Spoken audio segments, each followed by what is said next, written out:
Okay, I got 7 o'clock. Call the meeting to order. Will the recorder please call the roll? Councillor Soulsby? Here. Councillor Savage? Here. Youth Representative? Councillor Fleck? Here. Councillor Stennett? Councillor Urban? Here. Councillor Roberts? Here. Mayor Gowan? Here. Please stand for the Pledge of Allegiance. Pledge allegiance to the flag of the United States of America and to the republic for which it stands, one nation, under God, indivisible, with liberty and justice for all.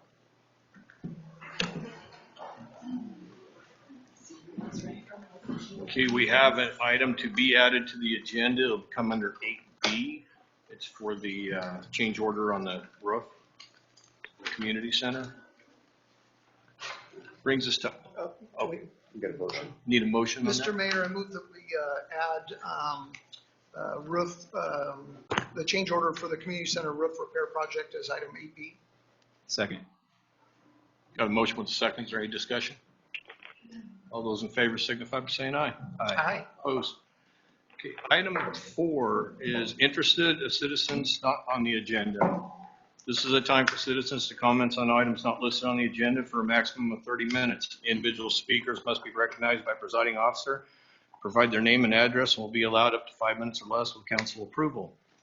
Comments regarding any matter scheduled for public hearing will be provided only in that hearing. Comments on agenda item may be taken prior to council discussion on that item. Council will not engage in any discussion or make any decision based on public comment at this time. However, council may take the comments under advisement for action at a further council meeting. So I have Jennifer Ferris. Apologize if I got that last name wrong. I'm Jennifer Perez, 37522 Silly Road. I wrote a piece in response to a discussion happening in City Council the last few months and around town. It was printed in the Sentinel this week, but I really wanted to share with all of you face to face. I really hope there's some people here from public comment the last couple of weeks. It is a beautiful thing to feel responsible for one's own family.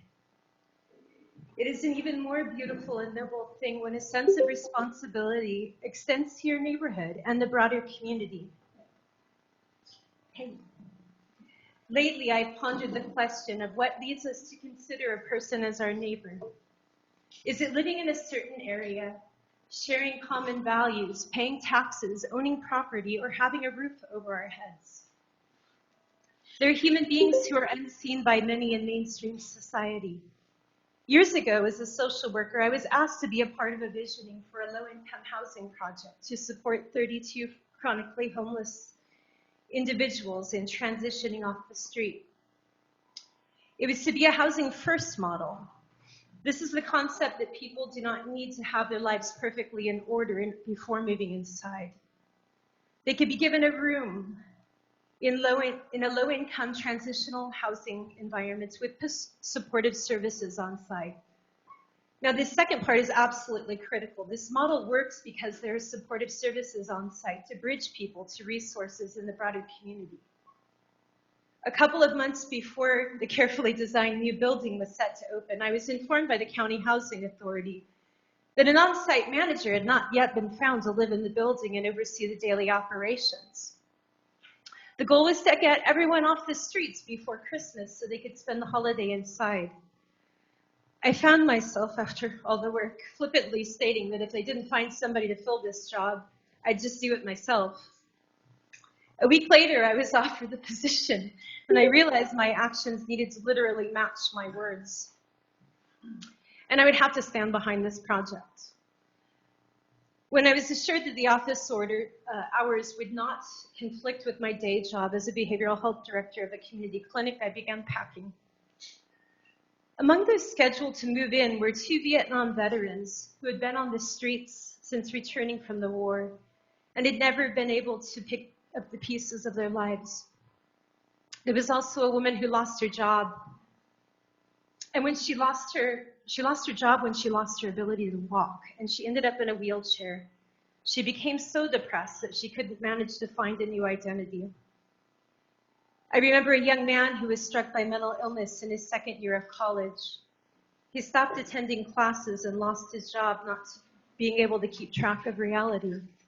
He landed on the streets, and he was living far away from home, and his family didn't learn for months what had happened to their son. I met him at a meal for homeless neighbors, thin, dirty, and sad, but clearly intelligent and motivated towards healthy goals. These are just a few examples.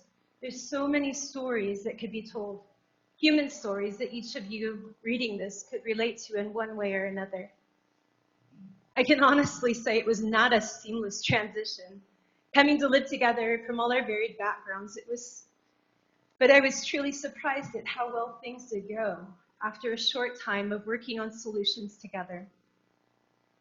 In over 2 years that I lived in this transitional community before moving out of state to care for my elderly parents, there were only 3 evictions that had to be made. Police were called for support a handful of times, but half the calls were made to concerns for crime happening in the neighborhood around the building. Residents were not involved. Some of them actually called. In general, I saw an increased sense of responsibility from those living in the building. People felt it was an honor to be given an apartment. They kept the building and the surrounding area neat and clean.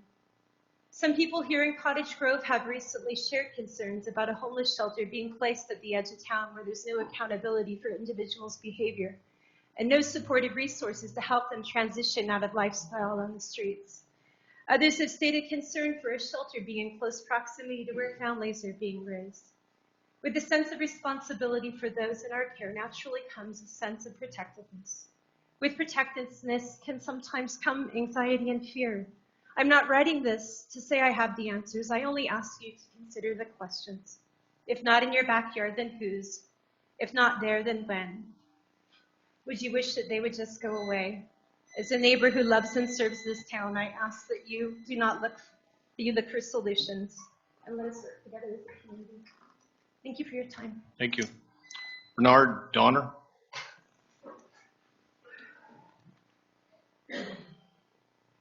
Hello. Bernie Donner, 204 Quincy. So I figured I'd go down to the trailhead and talk to the people that are camped out down there. And there were 4 tents in the covered area, 1 tent further on the grass. And there were 3 guys that I could talk to, that wanted to talk to. And one guy, 37, he's there with his partner. And basically he was he was chased out of Vancouver. He's been down here now 3 weeks. And this is a better situation for him than up in Vancouver. Another guy, Ken, comes from Lane Creek, lived with his dad. His dad died, had no place to go. He's been 6 months out here, living on pellets. But he seemed to be the guy that would, like, if he had an opportunity, he wouldn't live there. And then the last guy I talked to was Chris. He was 27, and he didn't want to say anything. He just wanted to sort of like, I invited each to come here tonight and talk, and at least give their story. They said nobody from the city or anybody that really ever come by and talk to them.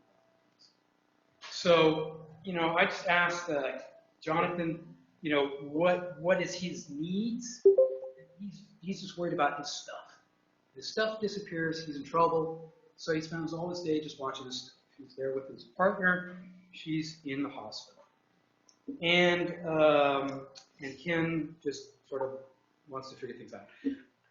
For having 4 tents out there and a tent on the grass, I personally feel that a full-on project, a program to help the homelessness is not for the city. I think 6 people can be taken care of by private people, and I don't think we need to do too much. Thank you. Kathleen Madsen.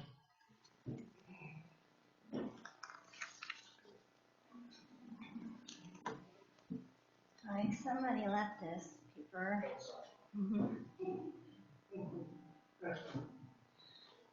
I'm Kathleen Matson, and I've lived here for 18 years, and otherwise lived in Cresswell for 10 years. and Springfield for that 10 years. And, well, I applied to be on the Springfield 2000 group, and it had to do with, the year 2000, and that they were doing a new reform act in the schools. And I got accepted on the Educational Standards Committee. And at that time, my youngest son was a brand new baby, and so I asked, if they could send me all the materials in the mail, because I could not attend the meetings because I was a nursing mom. And it was amazing of what I got.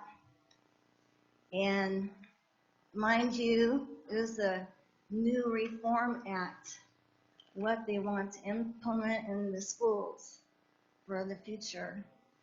And it's gotten so bad. I know I spoke somewhat about this in the past to y'all.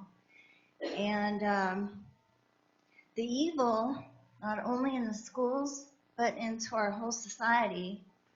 And it's just wrong and sad. And now I'm going to jump to another subject. I learned that the behavior clinic here in Cottage Grove, they give out clean needles to any citizen that wants them, any druggie that wants them. Just come over and we'll give you your needles. And if you want to watch a film to learn how to do it properly, to inject yourself, you can watch that film. It's all enabling, folks, and we are giving them the supplies, and this is just wrong.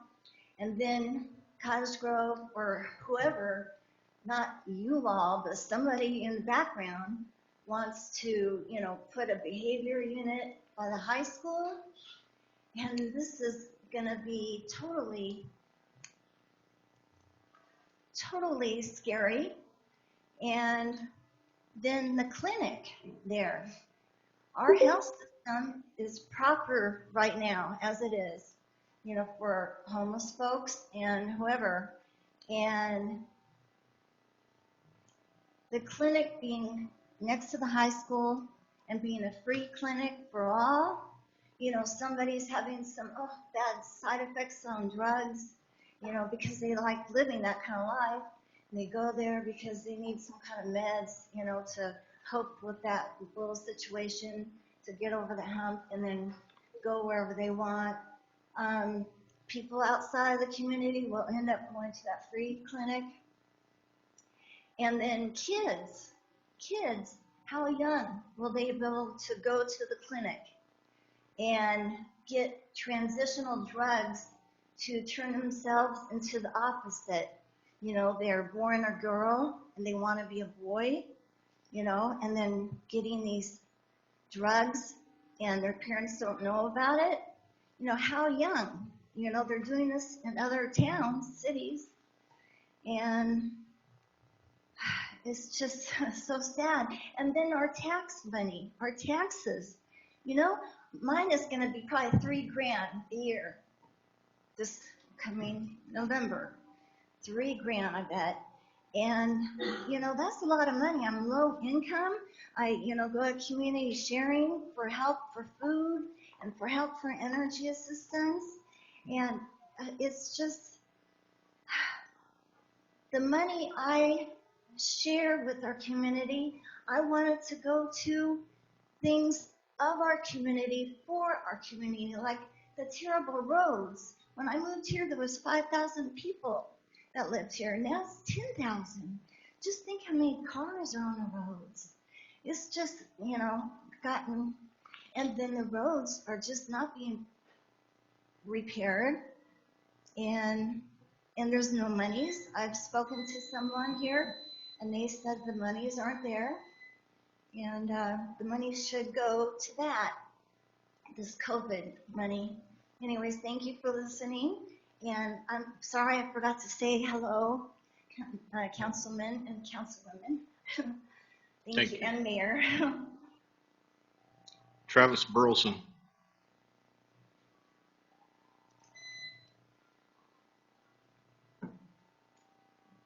Good evening. My name is Travis Burleson. I live on Anthony Avenue. I've been a resident of Cottage, Oregon for over 30 years now. I'd like to see the homeless situation not take place on Main Street. I think it's a good area. I think it's a wonderful area for families. I don't think it's an appropriate area for homeless folks. I have a family, kids, wonderful.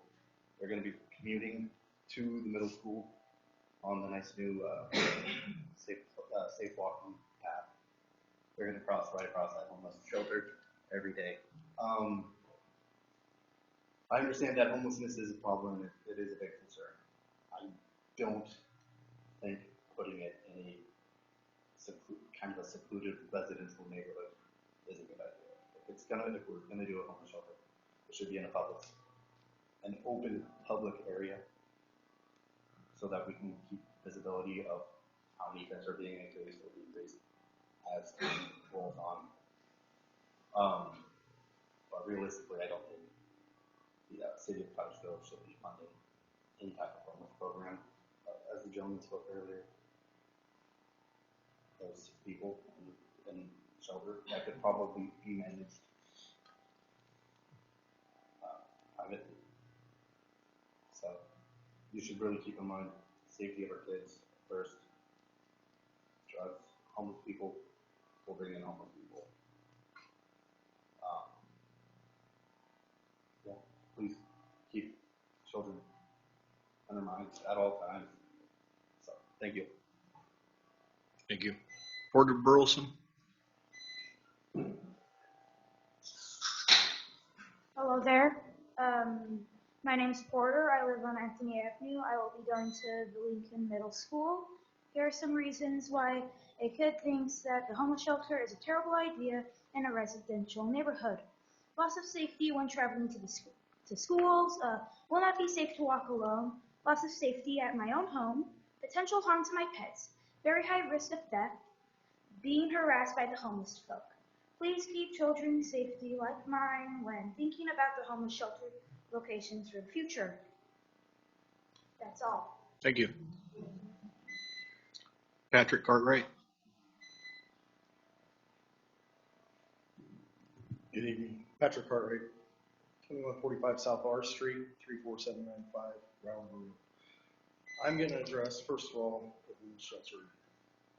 There's people that are in favor of it. There's people that's opposed to it. I feel that we don't need to spend money. We don't need to be in social work as a city or a community. Let the private sector do that. Don't waste our tax dollars on this. There's been so many misleading statements that's been made in the council meetings. We've all heard them. We all know they exist. We can't clean them up. So, basically, I've heard from one spectrum, we have to do something, to another spectrum, we don't have to do it. Where is it? Where's the line here? Let's get with the program. Let's just be transparent, be honest. Right now I'm watching the industrial park over here turn into a campground. What happens down in our neck of the woods, that's not going to be okay. That's going to affect our businesses in this town, which pays multiple millions of dollars in taxes. Not only on property tax, on employee tax. I have several employees that live in Cottage Grove. If I shut down, they're all without homes. They're not going to find another job that pays the wage that I paid them. It's just not going to happen. You're going to be creating more service industry jobs, and as our economy tanks, and what's going to happen? There's going to be more homeless people. We've already heard tonight from Jim that says, okay, went down to the park. People's already coming into this community. We have people that's been in this community. It's not empty. Let's take care of the people that we need to first. Let's look after our own, so to speak, before we open the door and invite everybody just to stop in because there's a free handout. I feel that's what has happened. Several of you council members had went to the park when we had a lunch there. We've heard what the homelessness local says. We won't go to any shelter. We will not do it. We've heard people in meetings state that the kids need a place to go. The low barrier stuff that's being proposed on an RFP does not help children. Children will not be able to go to the low barrier. So that's been discussed here. So what are we doing? We're spinning our wheels, we're wasting our time, we're wasting money. On what? Something that doesn't have an end solution. If we need to provide them a place, let's provide them a place. We have a wastewater plant over here. They could be out of sight, out of mind. That's what everybody seems to want. I don't feel that it's bad having them in the park. We had a warming shelter over here that got taken down the same week that City Hall kicked them out because there was an electrical issue. Same week that basically the community center needed. The warming shelter was removed. If we cared so much about homeless in this community, if every one of you on the board cared so much, then we would have opened the doors over there, let them have a place to stay instead of tearing it down. Now we have a carnival staging. You know, where's priorities? If we're going to set up and we're going to say we want a homeless shelter, we got to give them a place. We have. They got it. And, you know, quite frankly, Mr. Fleck has a big parking lot over at community sharing. How come there's homeless shelters over there? That's all I have to say. Thank you. Feather Basted.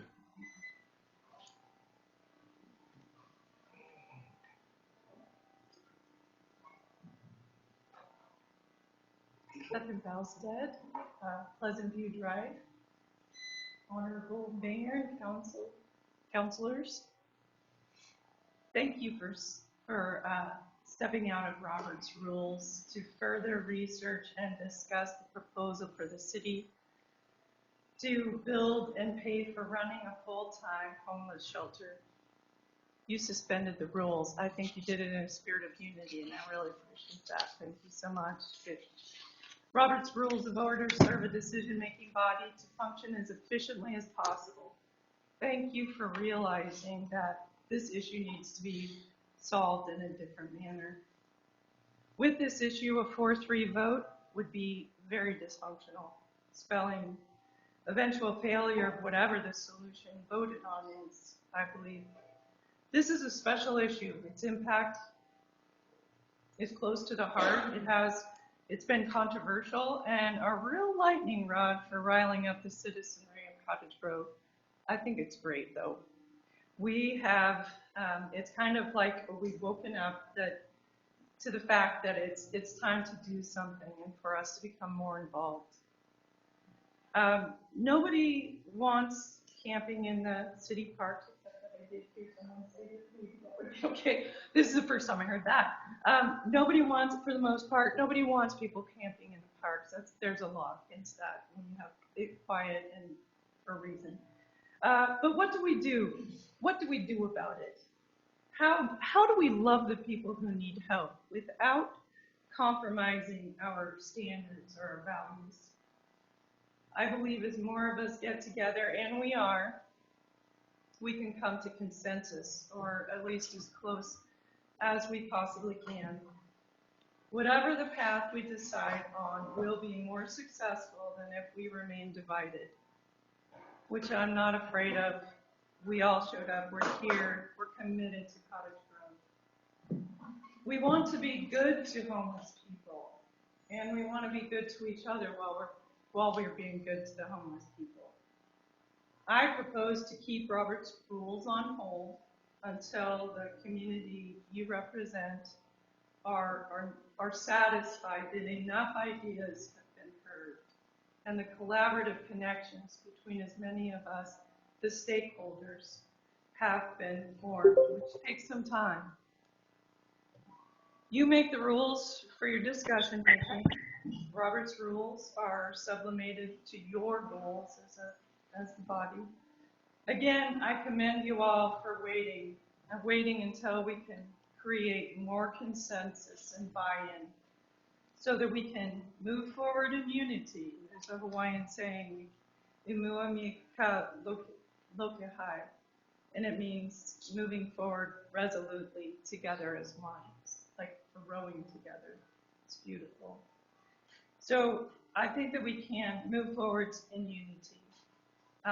In this way, I believe that we will be successful in taking care of people who truly need our help and functioning as a strong community. Thank you. Thank you. Okay, everybody else I have for 8A, so I'll wait until we get to that part. Brings us to item 5, public hearing. We have none. Item 6 is consent agenda. We have a correction to the minutes. We do, yeah. The correction is for the June 24th, 22 council agenda session minutes on page 4, paragraph 3. The word "not" before "prohibited" was omitted. It should read, "City manager said it does indicate that the property owner is not prohibited from requiring the camper to perform necessary services to maintain safe, sanitary, and habitable conditions." So we have a correction. I'll move approval of the consent agenda with the correction. Second. We have a motion with a second. Is there any discussion? All those in favor signify by saying aye. Aye. Opposed? Okay, brings us to item 7, resolution ordinances. Ordinance adopting chapter 8.40 overnight camping program. Mr. Myers. At your previous city council meeting, you had a discussion draft of the overnight camping program. As a result of that discussion, we changed it a little bit, added some things. We corrected some things from the city attorney's office as well. Those have been added into the program, and it has been formatted into an ordinance for your discussion and consideration. Basically, it's a camping ordinance that would allow those individuals that are homeless, that are residing or living in vehicles, to be able to have housing and move and camp in their vehicle or in a tent on private or public property with the permission of the property owner. Property owners would be able to apply to the city to do that and would have to go through that application and be approved. There are limitations placed on the size of a tent, 200 square feet. That was added from the last discussion. We tightened the definition of vehicle. We'd included a shelter in there. We were stretching state law. State law allows this to happen, but the shelters get to a point where that doesn't fit the definition. Tents still can fit that definition. We established a term of a 1-year term for the authorization, so they'd have to renew it, and there would be a possible of renewals. We modified the definition of family to kind of tighten that up a little bit. We eliminated the time limits for giving notice. As a result of talking more with the attorney, if there was an emergency, if there was a problem that was occurring, we wouldn't want to wait 24 hours. We may need to take care of it immediately and resolve that. And so we took those out as well. And then there's just some simple clarifications of language in the text as well. Basically, the program is to allow camping of those that are living in vehicles on private or public lands, with the property owner applying to do that with the city first. If it's a business or a nonprofit or a church, they could have up to 2 people, 2 individuals or families camp in the church parking lot or a business parking lot. Individuals in a residential area could only have 1 campsite, 1 family or individual camping in the property. It could be in the driveway, in an RV, in a vehicle, car, truck, van, trailer, as long as it stayed on their property. And if it's in a tent, it could be basically in the backyard, but it would be behind the residence or property, so that it was not between a road and the structure. Questions, comments? Councilor Irvin? Thank you, Mr. Mayor.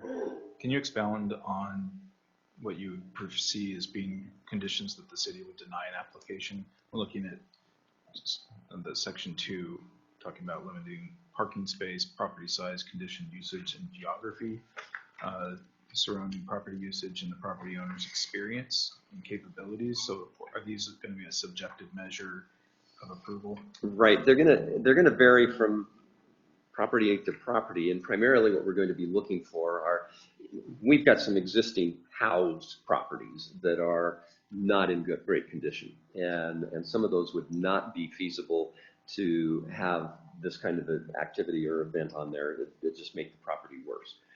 We have properties who regularly have nuisance issues or problems that are occurring there. Those are going to be those that are going to be taken out as possible options. If, generally for other properties, we'll look at the size.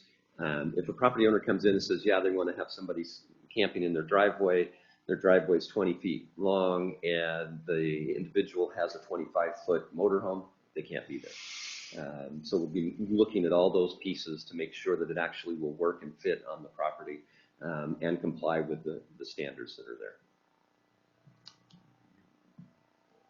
Councilor Fleck.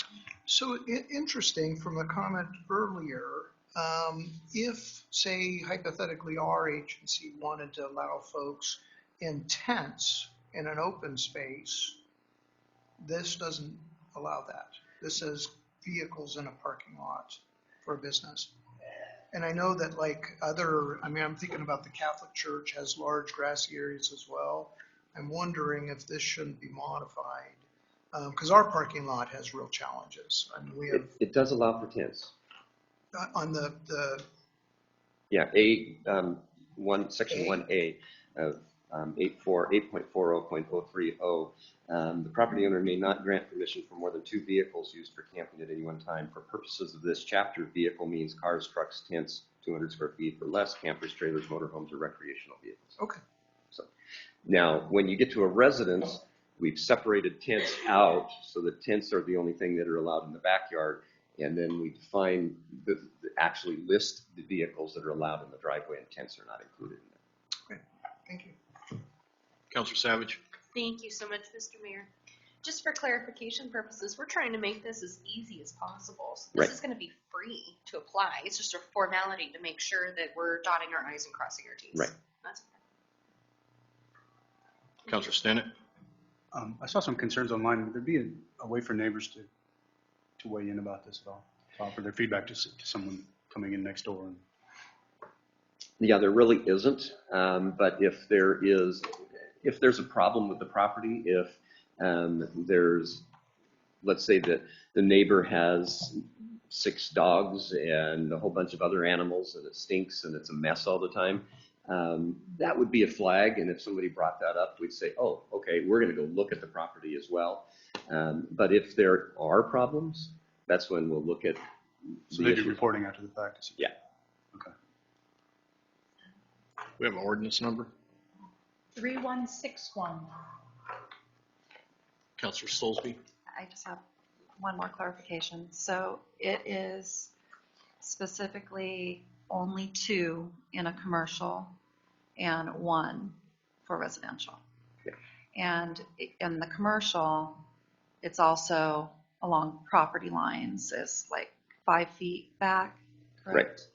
Yeah. All of them are limited to, the restriction is that the location has to be at least 5 feet from any side or rear property line. So they have to be back away from those lines. Yeah.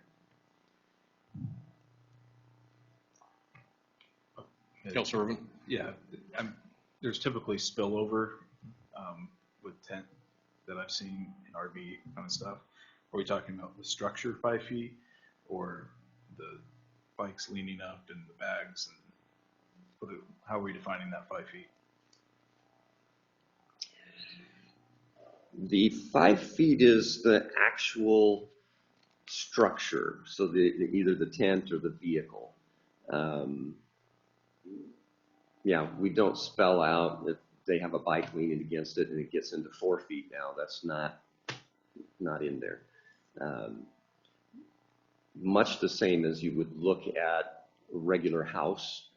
You can have your HVAC system, your car, your bike, your garbage cans and stuff like that in that 5 foot setback area. Is the intention for the setback so that emergency crews can get back in service? Or really the intention, I think, for the setback, 5 feet really doesn't give you a lot of emergency room space. I mean, you can run a hose or you can run through there, but it's more for separation from, so it's not against the property line. I mean, we don't want somebody pulling in, even in a driveway, because there's a lot of driveways that are up against the property line. So if they're going to be putting an RV in the driveway, it's got to be 5 feet from the property line on the side, to give a little bit of distance so you don't have an RV right next to the property line looking right into the neighbor's yard. Councilor Soulsby. Thank you. One more quick question. So can you explain what the city would do as far as action if they got complaints from neighbors? I mean, how would that be handled? Would it be a warning? I mean, obviously it depends on what's going on, but give us a ballpark. Yeah, it can vary. If it's created a nuisance that's under our code in Chapter 9 or Chapter 8, then it's more than likely going to be, hey, it needs to be removed and done. Your permits are revoked. And then they have to move off immediately rather than the 24 hours. If they're, let's say they're dumping gray water or wastewater out in the driveway, they're removed. I mean, that's a nuisance violation, and we're not going to allow that. So I'm trying to think what would be one where we'd give a warning. In the application, we're going to have those things listed out that, hey, these are the things that are not going to be accepted, and you still need to comply with those portions of the code. So like noise complaints? A noise complaint, maybe that's probably one where there'd be a warning. Yeah.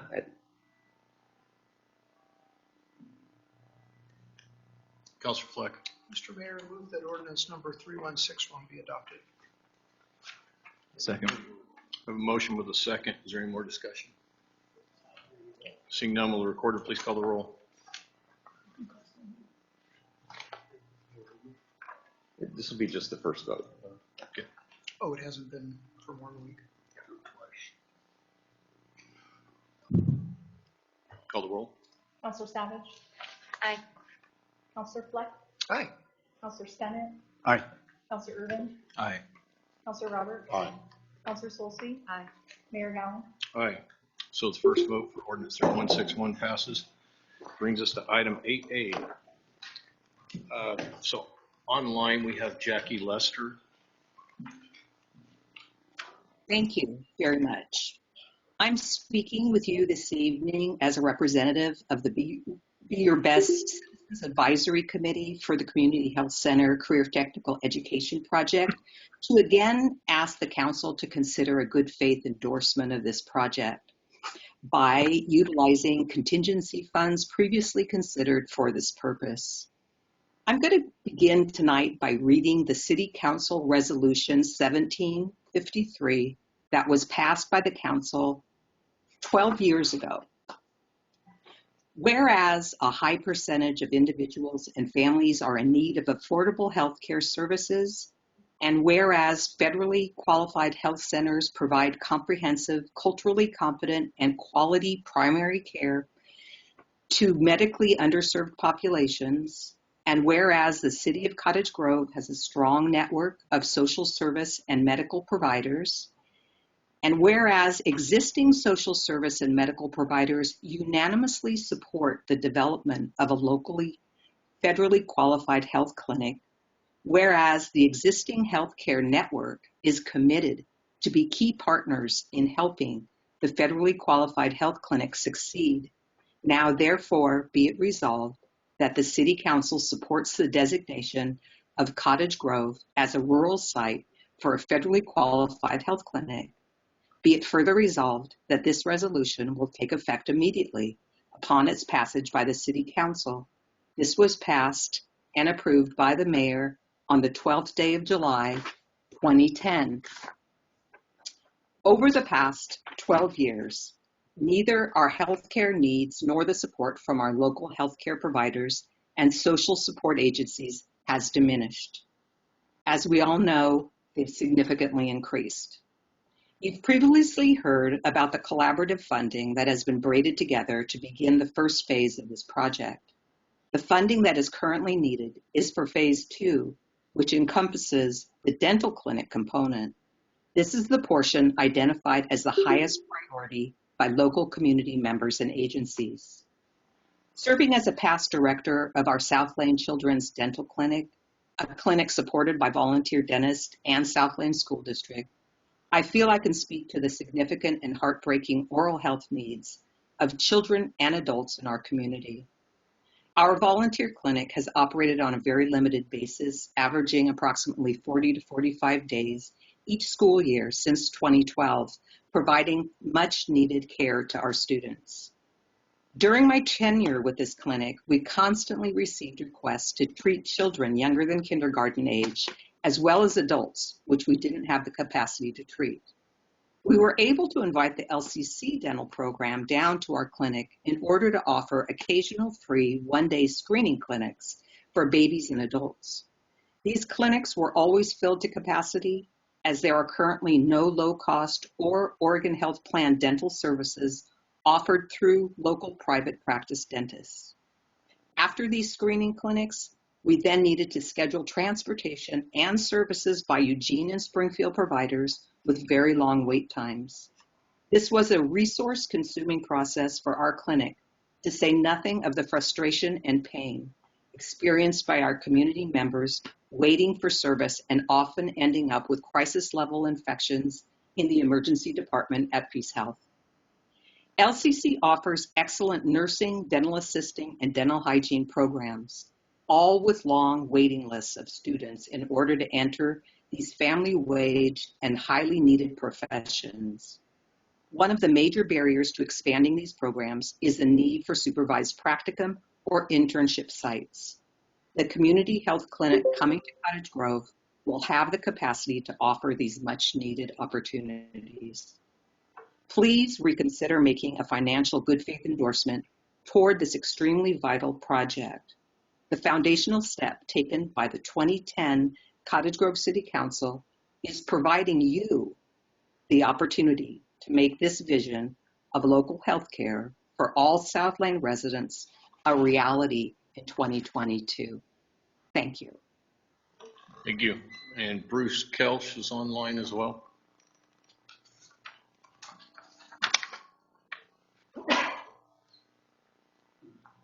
Bruce Kelch?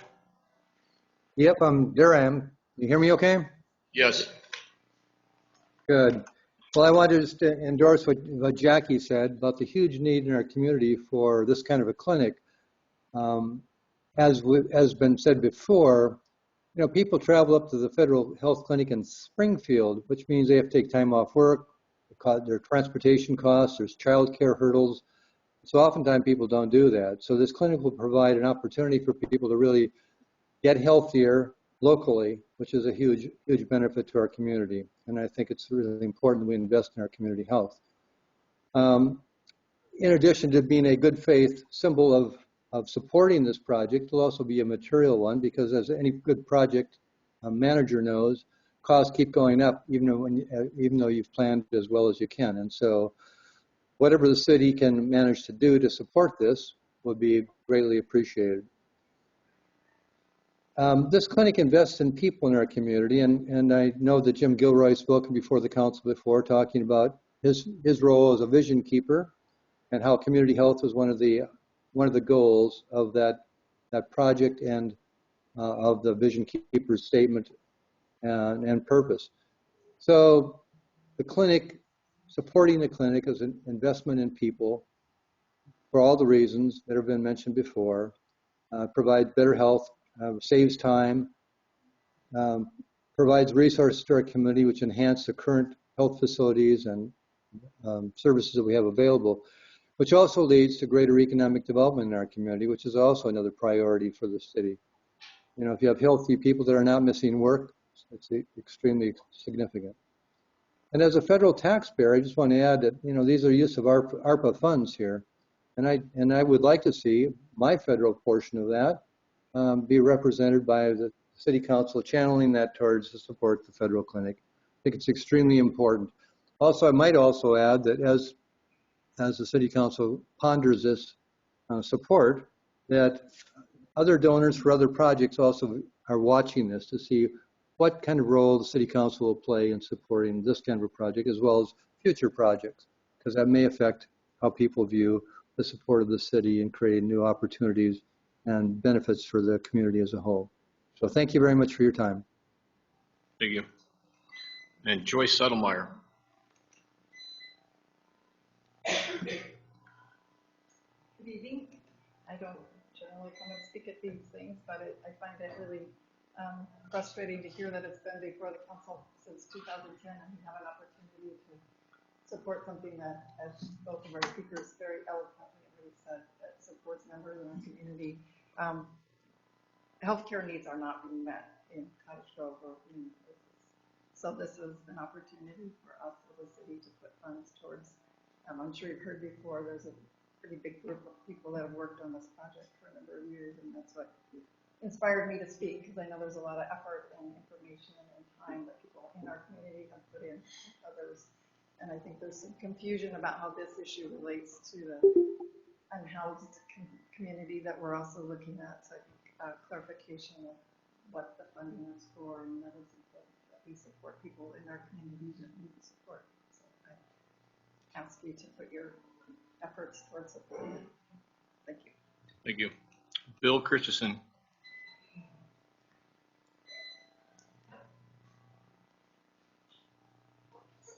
Bill Christensen, 1337 Elm Avenue, Cottage Grove.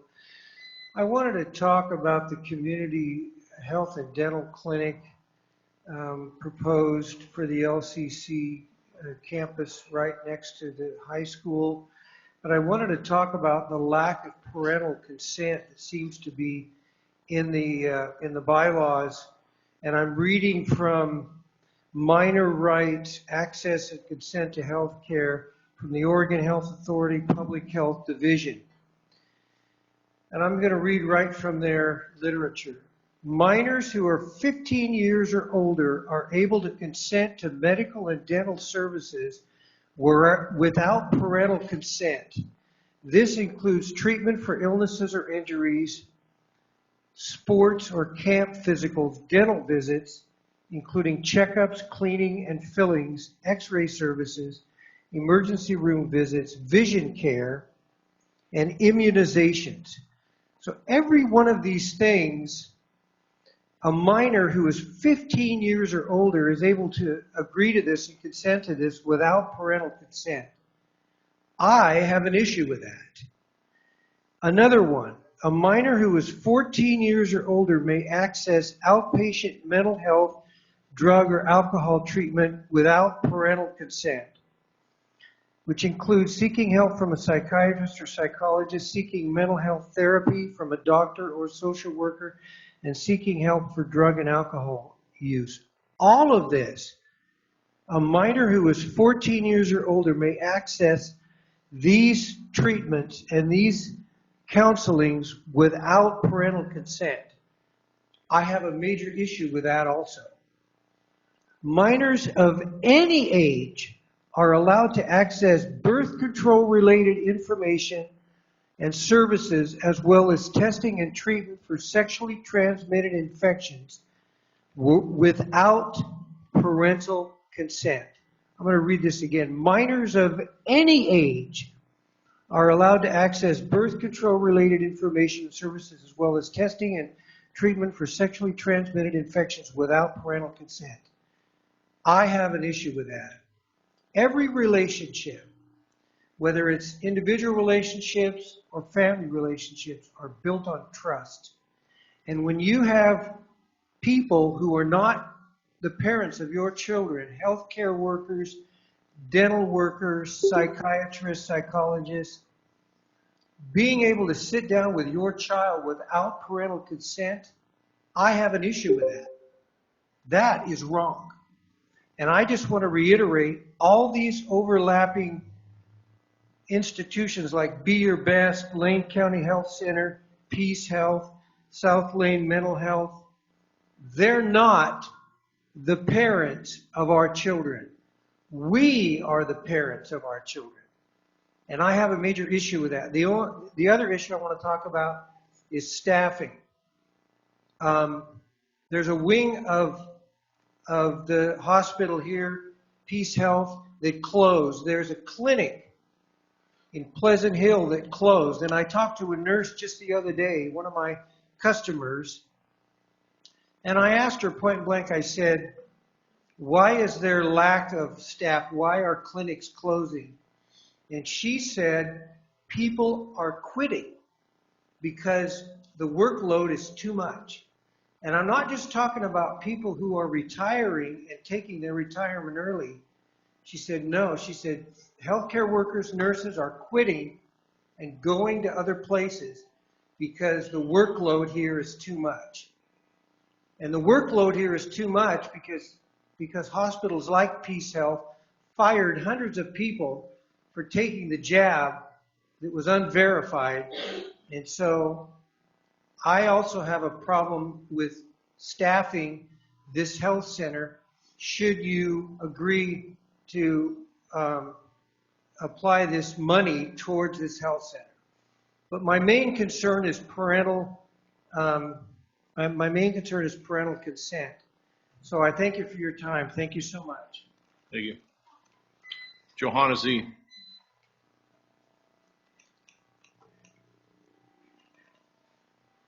Johanna Z, 1386 Cottonwood Place. Can you hear me? Yep.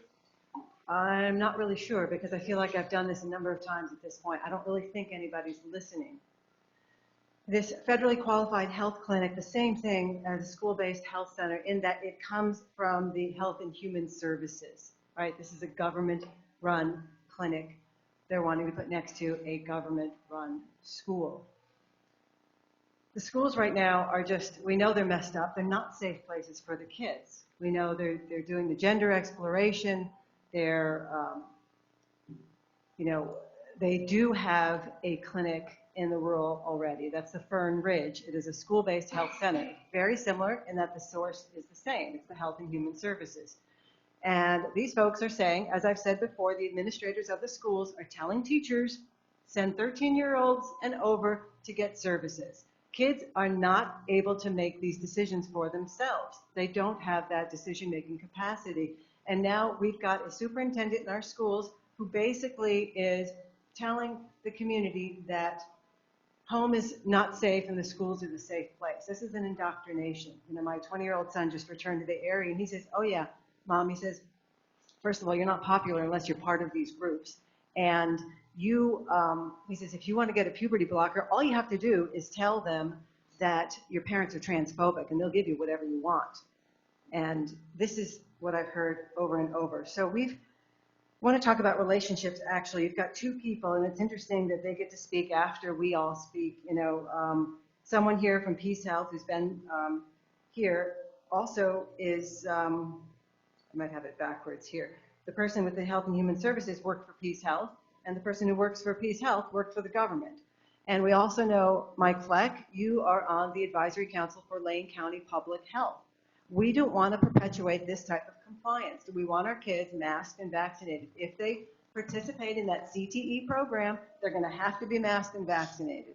And I'd like you to please look at the EPA versus West Virginia, our Supreme Court decision that was just ruled on. This is going to have huge implications for this. So you're going to be supporting something that is illegal, okay? Basically, it says that if there is anything that was done by from an administrative office and did not go through our legislative process, that is illegal. Okay, West Virginia won on that, EPA did not. So this is going to have huge implications, huge. So please take some time to review that before you decide on anything for this. Are you going to support something that's illegal or not?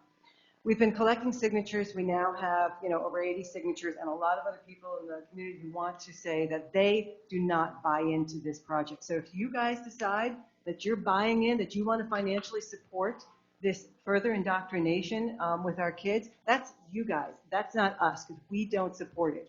On Friday, Mayor Gowing, you said on the Beeper Show that if the community does not buy into a project, it will fail. Well, I think this is going to fail because we are not buying in. You are hearing from the, again, state-regulated 501c3s out there who are all connected, right? We've got Be Your Best is connected with United Way. We've got all these other ones that are all connected. Everybody's on each other's boards, right? These are people who are being paid to be here. They're being paid to speak out. They're not the people who live here. They're not the people. who live here. So please, Councilor Fleck, I ask that you recuse yourself from this decision because it's going to directly benefit, the county, Lane County, that you are a very strong part of on that board. So again, this is all about compliance. We don't want our kids to comply. We want to teach them how to be critical thinkers and discerning as to what's right and wrong. But they see their teachers as authority and they're just going to follow along. How many times have I heard a kid say, I really just wanted to play sports and they made me do it. And I didn't, So this is what we're perpetuating. Okay? And this is not medical care for all the members of this community. There's a huge portion who cannot access health care in this community. They cannot. They cannot get the treatments that they want. They cannot. Why? Because of these draconian measures of masking, vaxxing, before a certain procedure, testing. These are things that we will not be compliant with, and we will not. So I can't walk into Peace Health and get care. I can't walk into many of the places. I can't get a job. I can't volunteer for many of these places. I can't go to the school because the school doesn't allow us to go in person, and they don't allow us to comment. Right? How is that? 70% of our property taxes go to the school, and we want to support this continuing thing here? So I'm just asking you that, our healthcare needs are not being met here, but it's not because of the reasons that were stated. Thank you so much. Thank you. Linda Olson.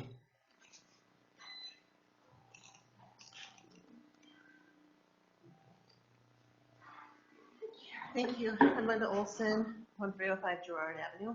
I also am against the clinic next to the high school because it is a public education center. And even though I had sent questions in about it being not a federally based health center, I called it out as a school-based health center, and they said, no. Well, it is a school-based health center. It's an educational center that we taxpayers put in. We expect our kids to learn there, not have our teachers send them over to a clinic without the parents' knowledge, with no accountability or liability for any outcomes should they be injured by the treatment at that clinic. The parents are not notified. They're not given a voice in it. The teachers have no business referring children to the clinic. They are not the parents. They are not liable. The clinic is not liable for any injury. The counsel's not liable for any injury. And should a counselor or a child be sent to a counselor because the teacher said, I think you need to go talk to somebody, and the child's put on beta blockers, hormone blockers, whatever you want to call it, and is injured, and 5 years down the road, they decide, oh, I've made a mistake. So who's at fault for that? Who's accountable for that? That's a big one. So as a taxpayer, I've not figured out how to not pay taxes for a project that I do not back. I'm adamant about that. And with the recent Supreme Court ruling on the EPA versus West Virginia, I also agree that the majority of administrative decisions made by the administrative state are illegal and unsubstantiated, and they will be proven wrong. And then where do you stand? So there's a lot of foul money running around. There's a lot of illegal decisions being made. But the first and foremost is, who's going to protect our children? It was, in the beginning for me, it was that my husband couldn't get vaccinated because he's a bleeder. My children couldn't get vaccinated. They can't be seen at the VA if you're not vaccinated. They've done their service, but they're not allowed to be treated there because they can't be vaccinated, and we refuse to be vaccinated anyway. So they're not, the medical service that's being provided here is not for the people. It's for those who are incompliant, who want to be manipulated, basically, and who have the power to manipulate the children because the parents are not bowing down to it. So another question is the return on the investment. Sure, it's $100,000 that you're asking the citizens to put forward. For how many people are they going to be treating? 4,000, maybe, in the beginning? I'm still not looking at a good return on investment. And free transport for children and patients to off-site services that are not being provided on-site, or harm reduction. They call it family planning or abortion. Mandated illegal vaccines. So if they want to participate, they have to get the vaccine, again, without the parents' intervention or knowledge until they get home. And we'll be dealing with people countywide, not just in our city here. So, I heard the lady say that phase was for the dental clinic. And because LCC has nursing programs and hygiene programs that they need to have some internships and some vettable training. I don't mind that, but I also believe that LCC was intended to provide vocational training and skills-based education. So it's been sitting half vacant. Is that what I'm hearing? I'm really questioning that. So the community is watching. They're paying attention to the city council's decisions on both the clinic and how we deal with the unhoused here on Cottage Road. And we are watching. So anyway, it'd be interesting to see where we go from here. Thank you. Thank you. Amy Meriday.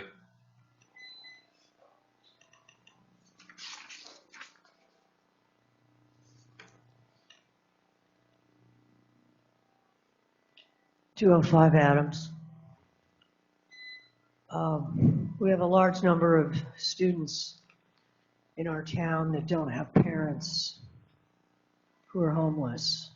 A large number. And they can't get health care with a parent's permission, it occurs to me, because they don't have a parent. Nobody's trying to take away the parent's responsibility. And in America today, we hear a lot about the children, the children, the children, the children.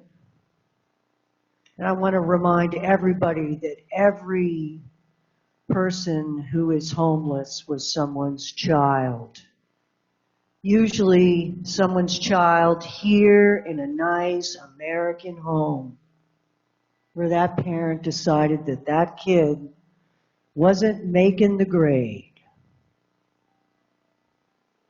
Let's think about the children, the children, the children in every face we see, every neighbor we see. Those are America's children. And we've abandoned them. And they've fallen out to the coasts and the city and are scrambling to try to exist, merely exist. The sanctimonious idea that you have the right to invade anyone's privacy who's in public space, that you get to go up to them and ask them why they are here, is so sickening to someone who's grown up in a nation where privacy is held tantamount. How dare you demand from the people around you their personal information? They're less than you. They're not as good as you. Please. I stand in support of the federally qualified health clinic. We need health care. We need to serve the people in our community. Thank you. Thank you. Mr. Myers. We have with us tonight Eve Gray, who is the Director of the Lane County Health and Human Services, and she has information about the federally qualified health clinics and the current clinics that Lane County operates, and she'll be joined with Alicia Beamer, who's also here to talk about the impact on private sector healthcare and answer any questions that you may have.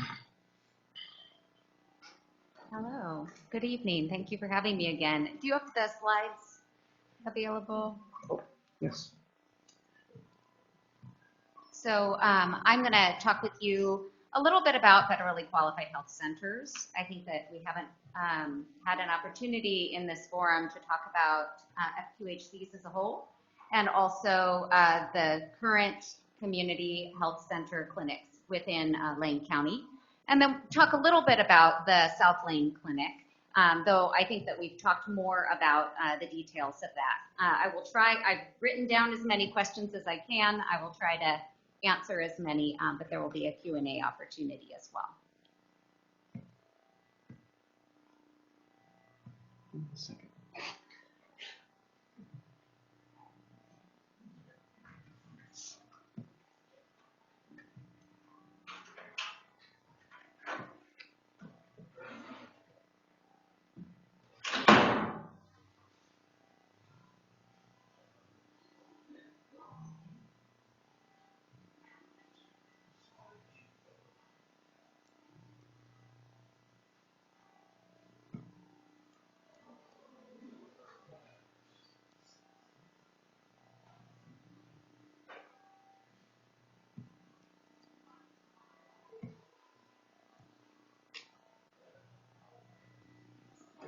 Okay, perfect. So you can go ahead and move to the next slide for me.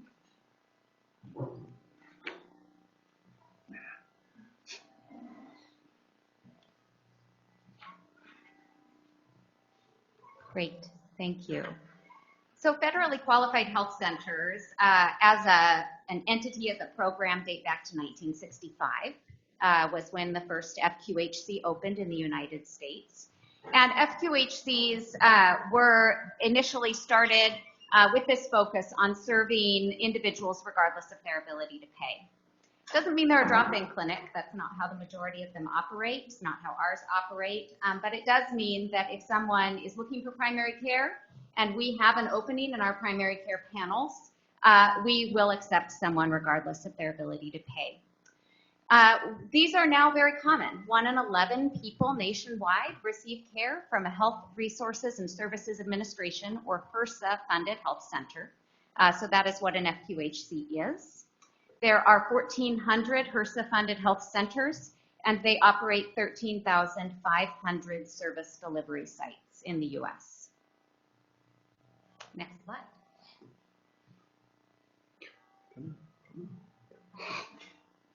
So why health centers?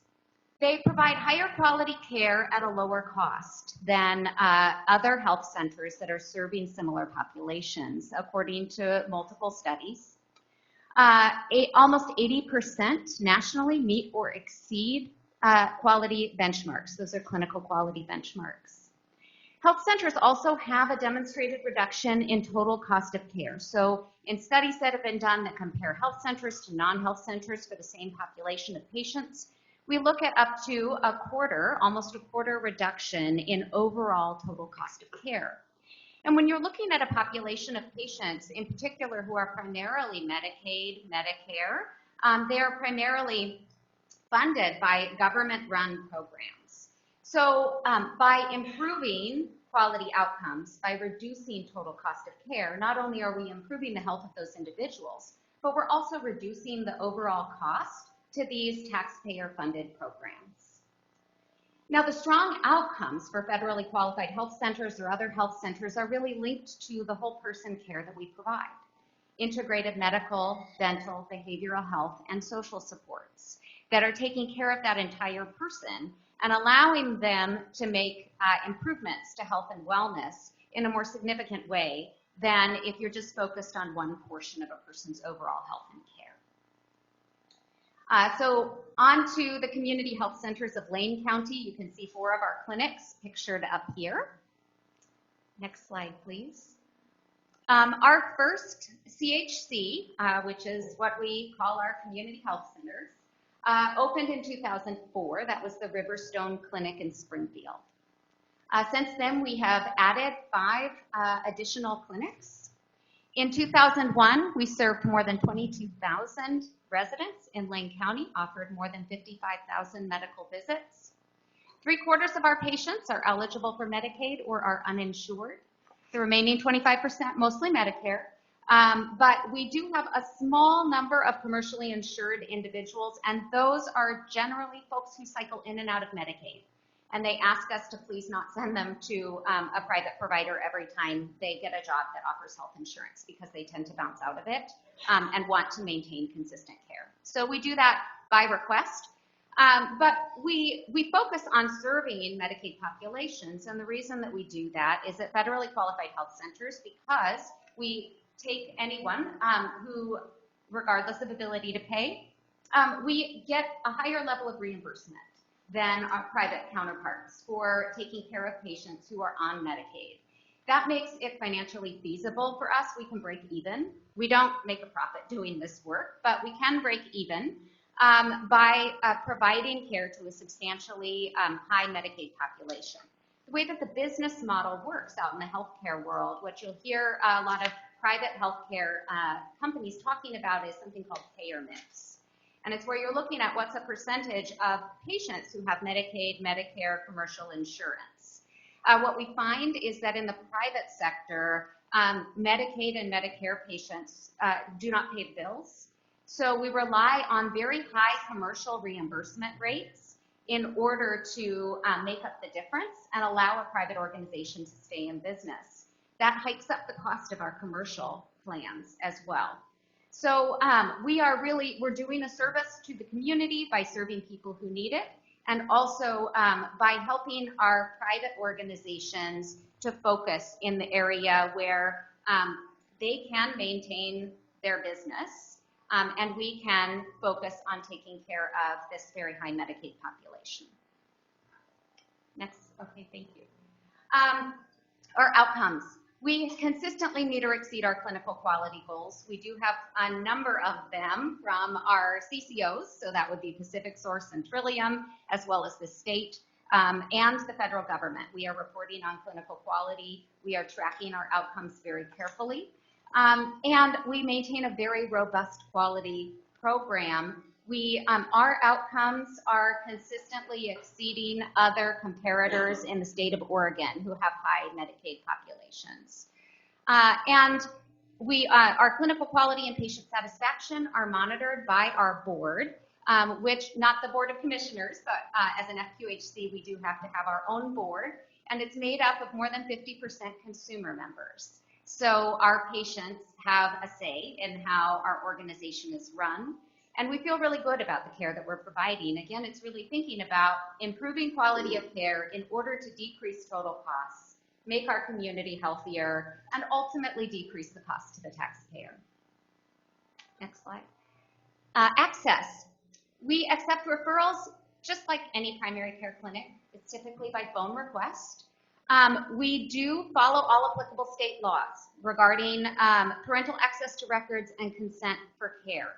So the document that was read earlier is a true document that really is published by the Oregon Health Authority. It is also the Oregon state law.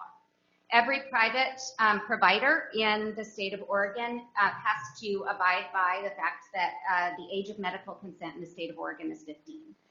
So we don't follow any different rules compared to anyone else that's not a federally qualified health center specific or a Lane County CHC specific set of rules. Referrals, we do accept referrals from our CCOs, so the insurance companies are required, when they're providing care to Medicaid populations, they're required to assign patients to a primary care provider. So if the patient has been unable to find a primary care provider on their own, then the insurance company looks at their paneled providers and assigns out patients. That's the only type of third-party referral that we take. Certainly, a teacher cannot call us up and send a student over to get a patient care. It is either the patient or their guardian, typically their guardian if they are a minor. There really aren't that many teenagers reaching out to us trying to get care where their parents have no idea. Or it is the insurance company that's placing that patient in our medical home. And our care is by appointment only. And we will only see patients who are assigned to us for a primary care provider. So there aren't drop-in services or someone who says, I'm not feeling well today, can you help get me through? We do keep our own patient population just like any primary care provider. Next slide. Our services, all the standard primary care services are offered in our CHCs. We focus on promoting wellness and preventing acute episodes of illness. So we do provide medical care. This is the first clinic that we're opening. So all of our other clinics are in the Eugene-Springfield area. I heard a mention of Fern Ridge. That is not our clinic. So we have, this will be our first rural of our CHC clinics, and we do recognize that we don't provide adequate services in rural areas in our county, which is really why we're interested in expanding to rural areas. And this will be the first one where we offer a full service dental clinic. And I think that that's really cool. Dental health is very closely tied to overall physical health and outcomes. So for us to have the capacity to offer that full service clinic here is a step up, and it will be better care than we can offer right now in the metro area. We provide brief behavioral health evaluations and services as well as navigation to resources. So what services are not provided? We don't provide any abortion services. We don't do needle exchanges in our CHC clinics. We don't do long-term therapy. All of the behavioral health that's provided is that kind of in the moment, brief evaluation services, and referral to a long-term destination. That's consistent within all of our CHCs. I heard a question brought up about hormonal therapy for folks who are in transition. We don't have any pediatricians who do that. That is pretty complex for individuals who are under the age of 18. There's a lot to consider.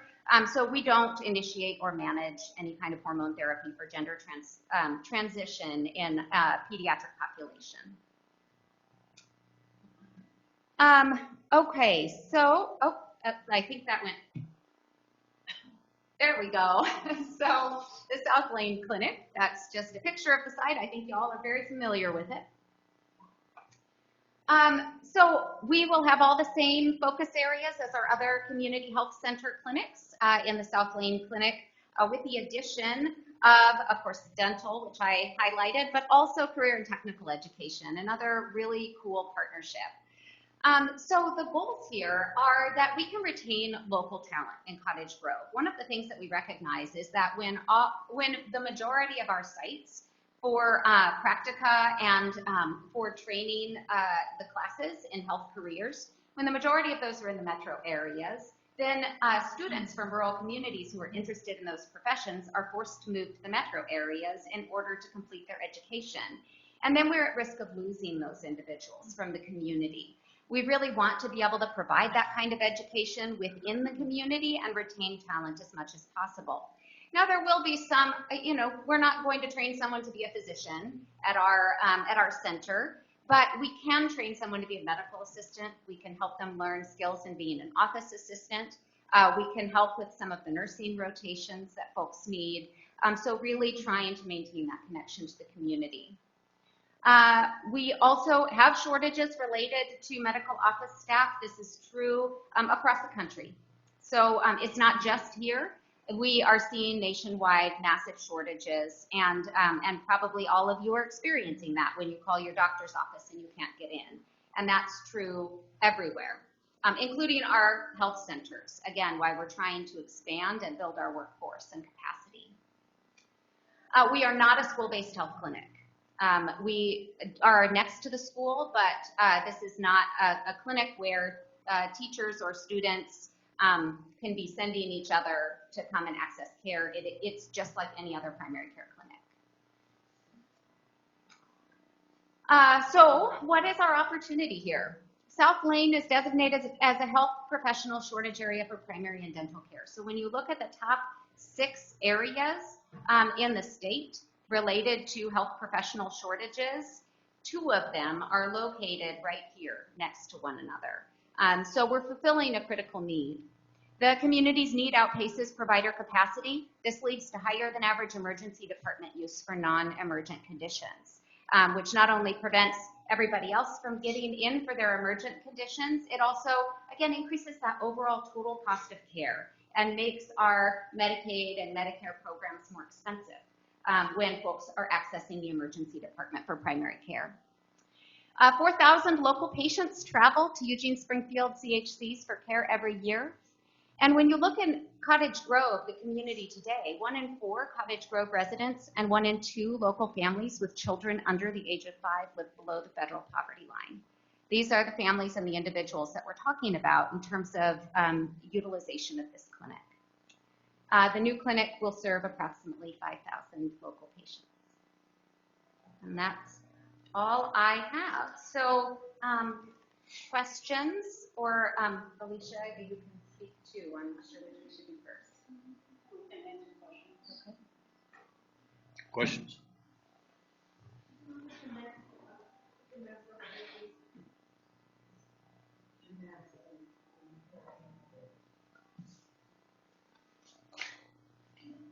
Any questions? Councilor Urban? Thank you, Mr. Mayor. I was trying to understand the structure of the funding mechanisms and the authorizations. So I spent some time on the Social Security Administration site that basically, from that perspective, as I understand it, and my understanding will be updated if it's wrong, but basically qualifies what things will get reimbursed at what rates. Certain conditions apply, it's 1.5, that's the rate, and I think that's the getting more back from the Medicare, Medicaid related expenses. My question is, so that's the kind of the federal level program that these federally qualified clinics are operating under, and they have those to fulfill those stipulations. What discretion is there? It sounds like there's two boards. I thought I might have heard you say one, the specific federally qualified healthcare center board, and then there's another. Maybe you can speak to that. But what board is deciding on which services to provide over what periods of time? How are they gauging the need of the community? Like I full agreement that the dental health services are going to be highly impactful. Hopefully all positively. The primary care pieces. You touched on some of the more, I guess, more modern additions to the definitions of healthcare and wellness, and how those affect, which those are hot topics. But could you, just speak more to the structured mechanism about how it will operate, who has a say in that? Yeah. So the first part of your question was around funding models, and we have multiple funding models that are utilized within our clinics. So for our Medicaid populations who are a part of a CCO, we are in what's called a risk-based agreement. So we receive a payment every year for every individual who is assigned to us for primary care, and that's the amount of money we get for that individual. It's called a capitated arrangement. So that is incentivizing us to provide high quality and lower cost primary care services. We are a primary care site. That is what we do. So if any services outside of what's considered a primary care code, and the number of codes that are available to bill right now are astronomical. So I can't go, I wouldn't be able to speak to specifics on the codes, but we, within that primary care model, we are just asked to provide care that keeps people healthy. So there are services we provide. In some of our clinics, we have acupuncture because by utilizing this as an alternative form of pain control, we're able to help reduce other types of medication usage, which may be more dangerous types of medication, and we're also able to help sometimes prevent things like surgery if we can control people's pain. So we think about care in a broad context of health and wellness, but it's all about better care and better health at a lower cost. So there's the board, the FQHC board would certainly have to be the guiding force in terms of strategic direction if we were going to at any point make a change to the direction of our clinics. The other board that governs us, of course, is the Lane County Board of Commissioners, which is, they were funded by Lane County. But they don't go into the weeds or the details about our operations or how we provide care.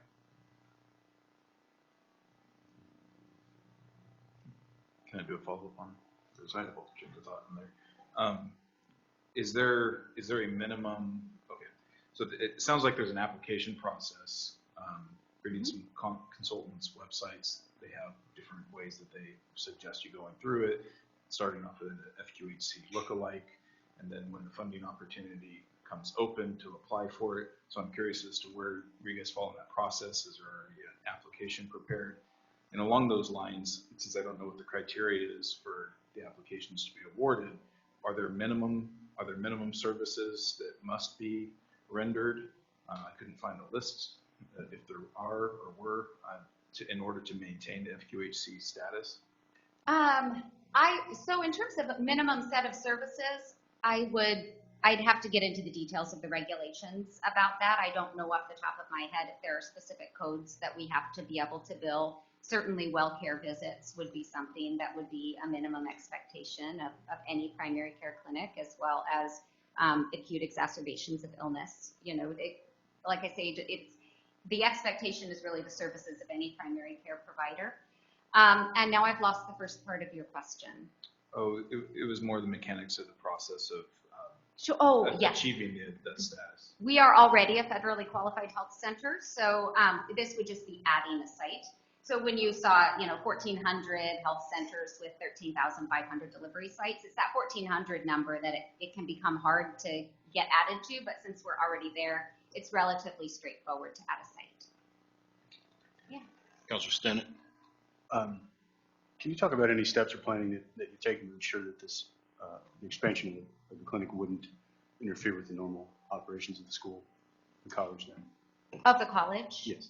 Yeah, so LCC has, they have some classes going on in there, but their operations have changed significantly over the years, and we have worked very carefully together and crafted out exactly where the lines fall between the clinic and the classrooms. It's all a part of our lease agreement. So it's, the school feels very comfortable that they can continue to provide the classes that they need to provide there within the bounds of where the clinic is located. That's been a very tight partnership for us. Would they potentially have room to expand their offerings? I mean, they've offered a lot more in the past. I was just curious. Would they still have room to offer more classes? They still have classroom space there. In terms of growth and expansion, I would need to reach out to LCC about what those future possibilities would be. Councilor Fleck. So I heard you say that there's no drop-ins, that folks have to have appointments. So I'm assuming that means there aren't folks hanging around outside waiting for appointments. They're going to be in a waiting area. So impact on the surrounding area is probably pretty low, I assume. Right. All of our clinics are, the pictures that I showed were not, we didn't stage them on a special day where we were closed. That really is, our clinics, people are walking in and out just like any clinic, and they are in the waiting room when waiting for care. We don't have folks who are loitering, and we address with security when we need to. If there is activity that our staff don't feel comfortable addressing, which occasionally happens, when we're downtown. But we have security services when needed, and that takes care of it. And I assume that if a counselor wanted to come visit, that they could arrange a tour? Yeah, absolutely. Councilor Savage. Thank you so much, Mr. Mayor. I'm actually really excited about this project. I went to school right out of college and didn't really know where I wanted to go, but knew I wanted to do something to help. And so I was privately taught to get my CNA. I gave a year working in the facility who educated me, just kind of as back pay. Thank you for paying for this. I'm now working for you for a year. I was excited about learning more, and I wanted to work in hospitals, so I went for further education. I've been in hospitals as far south as Medford. I've worked up at OHSU. I think it's really exciting to have this opportunity for education for people who may not necessarily know what they want to do, but there's a job opportunity where you can get paid really well. You can get medical benefits. I think it's really exciting. So thank you for sharing. I really appreciate it. Councilor Soulsby. Thank you. So I spoke today, Alicia, thank you for referring her to me, with Susan Blaine, Community Health Director, Peace Health, and shared some of my concerns about it. And my biggest thing that I'm concerned about, which I've shared with you also, is, of course, staffing. And you hit on it today, saying that we're actually like one of the top 3 that are really down on our staffing issues. And so I guess trying to wrap my head around opening up a new clinic when we can't staff the ones that we have currently doesn't make a whole lot of sense to me. And so I'm kind of confused by that when we talk about closing wings, 50 beds here in a hospital. And as I told Susan today, I know that we have a hard time keeping doctors, and was told that we have 3 really fantastic ones here in Cottage Grove, and but that's a lot of them. As soon as they do their internship, they want to move on to the bigger job opportunities. And so I'm concerned with opening up a new clinic is just that, is, you know, are we really going to be able to keep them in Cottage Grove, and are we going to be able to staff it? And then I'm also a little confused by, well, something that she had said to me today was because so many people go in and use the hospital's emergency room as their primary care. That I understand because I have seen it. However, I am concerned that those same people will still continue that, and especially when they have to have an appointment at a clinic like this, and so that they would still continue. That's what they're used to doing. And then also, no one can be turned away at any hospital, correct? For lack of payment. And so, okay, so here's my, I don't know if you have any comments to that. Sure, yes. So in terms of staffing, we won't be competing with the hospital so much. Because medical clinics staff a little bit differently. So the types of providers that we bring are going to be primary care providers, and typically hospital providers have different sets of training and credentials. Our providers will almost all be recruited from out of area unless we're lucky enough to find someone who grew up here and went off and got trained somewhere. We don't have local programs for providers. But then within the medical clinic, the majority of the staffing is medical assistants and office assistants. So medical assistants and office assistants can both be trained completely through an LCC curriculum and practicum, which means, you know, conceivably, we could train a whole clinic's worth of staff from this community if there were enough interested people. So I'm really excited about the possibilities related to staffing. We have a really limited number of RNs in the clinic, which is really that is the commodity that the hospitals and the clinics would compete with each other over. As a registered nurse myself, I don't mean to call me a commodity, but you know, it's kind of, that's where the competition is going to lie. But it's a very limited number of nurses, like I said, much more medical assistant, and then licensed practical nurses we will utilize in the clinics more. So just, and again, those individuals can largely be trained locally. And that's why I have a lot of optimism around the ability to train folks up and staff them. The fact that we're building workforce into the model in this clinic is critical, though. We absolutely have to build the workforce in our community. So just as far as from the hospital, and thank you, I appreciate your question, but when we're thinking about the FQHC from the hospital, and to your question about the emergency department and reducing the visits there for folks who are being cared for at the FQHC, another opportunity to view this is that the 4,000 people right now that are driving to Eugene will not have to drive to Eugene. They will get that care here in Cottage Grove. And so they're not going to have to miss an extra hour of work to drive into Eugene to go get that visit. So they may be more likely to go to the FQHC, where they have an appointment and they can see the provider that they've grown to trust and develop a relationship with, and more likely to be seen there rather than visiting our emergency department, where it is convenient after hours. They are open 24/7, and they're not having that hurdle to have to go over. So that is, I think, something that we will definitely see as a benefit.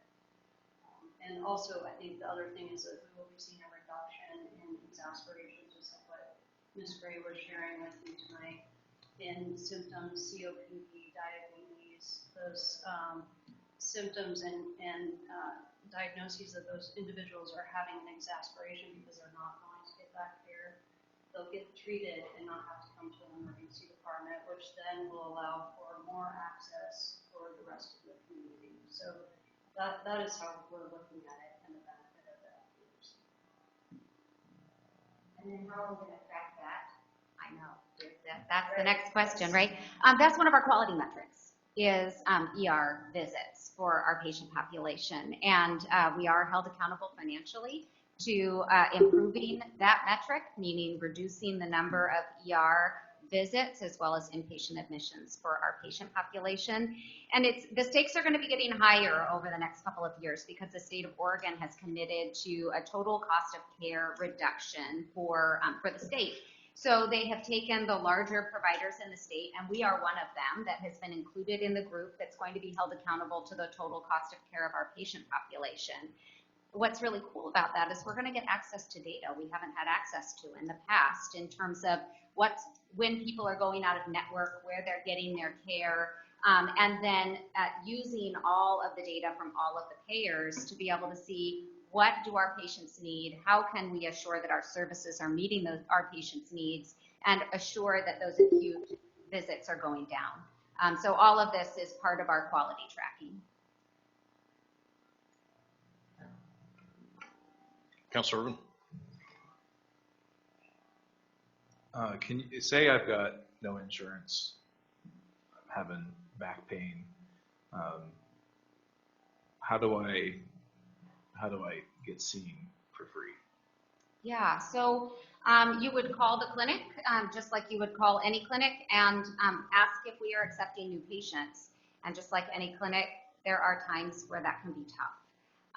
But assuming that we are accepting new patients, there's a panel to put you on. We would put you in the next available new patient appointment. Again, just like any other primary care clinic. And so does it create a patient primary care physician kind of relationship? Mm-hmm. So then I'm kind of trying to understand where the 4,000, I thought I saw 5,000 as well, number comes from. Is that 10 years from now? Is that in the first year? Is that how many PCPs are there, and what's their caseload per? Is it 1 to 400 or like what? If I remember right, we would have 3 providers at this clinic, but let me verify that and send that back to you. And then there are standards that we follow in terms of how many patients a provider can have on their panel. So we estimate that with the number of providers we would have, we could serve 5,000 patients in our primary care panels in that clinic. So that's all based on the numbers that we utilize elsewhere to determine when a panel is open or closed. Is that per year? Mm-hmm. Yeah. I mean, just I'm thinking about that because that makes the staffing shortage more pertinent. I mean, more availability of care, I think, is better for people that need it.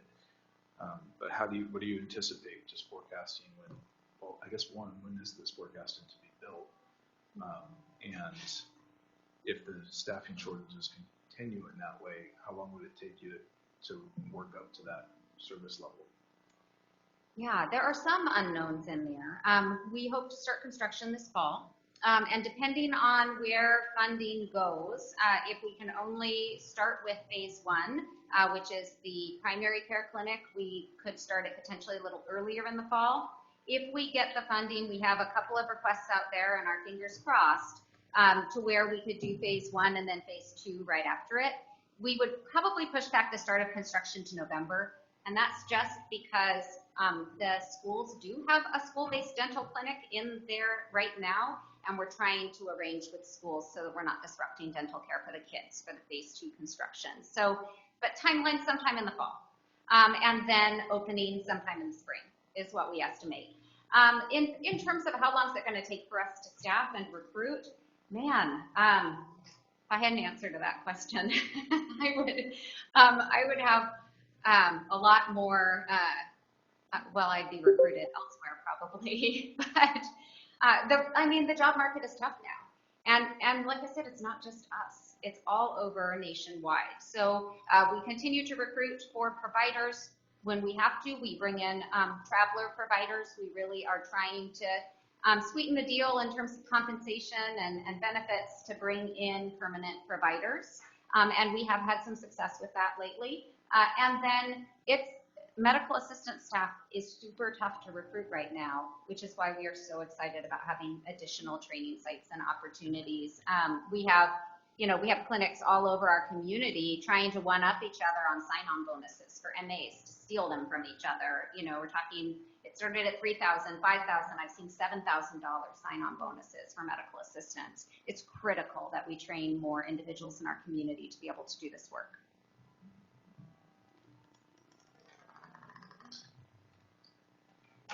Council Soulsby. Thank you. Yes, if you can keep them in the community, that would be my concern there. Oh gosh, it's, I guess I'm just so frustrated with the whole, because I've had the hospital experience, and I've shared with you that what happened to me, and it was not a good situation, and I was in the emergency room for 12 days and could not get a room, and that was Peace Health.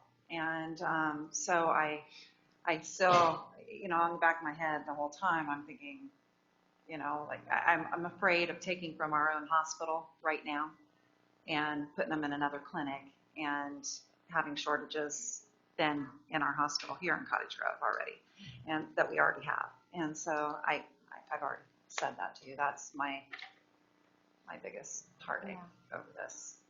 For sure. And like I said, the best that I can give and say is that it's different staffing. The training is different. The interest levels are different. So we won't compete with the hospital as much. We will hire similar staff as your clinic, Alicia, but we are good partners too. So we're not going to be actively trying to pull staff away from each other. Our goal is going to be to recruit people into the community and build capacity in the community.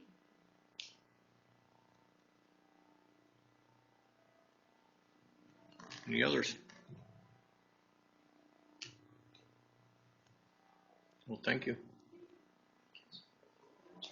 Mr. Myers. There's your information. What do you want to do with it? It's your.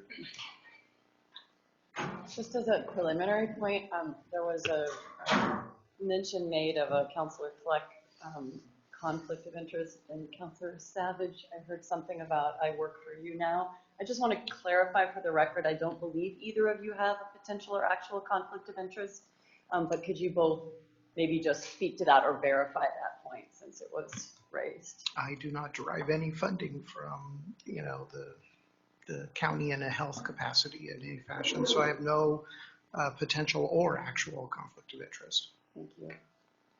She went to the restroom. Oh, that's the problem, not being able to see in that corner. I think we can verify. I think City Manager Myers knows for a fact that she doesn't work for that entity. Well, and to further qualify, I said I had a conflict because of a committee that I sit on. And, we all have passions. I mean, you guys are here being passionate about what you feel, and I'm passionate about healthcare.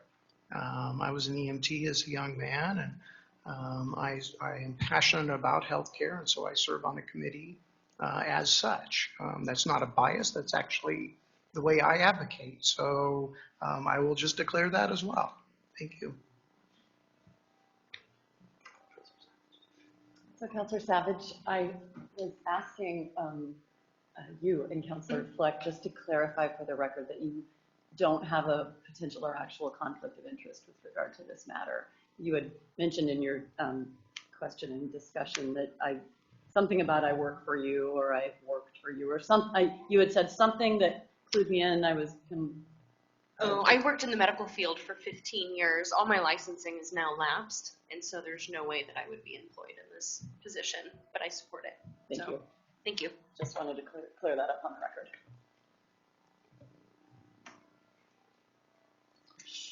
Councilor Irvin?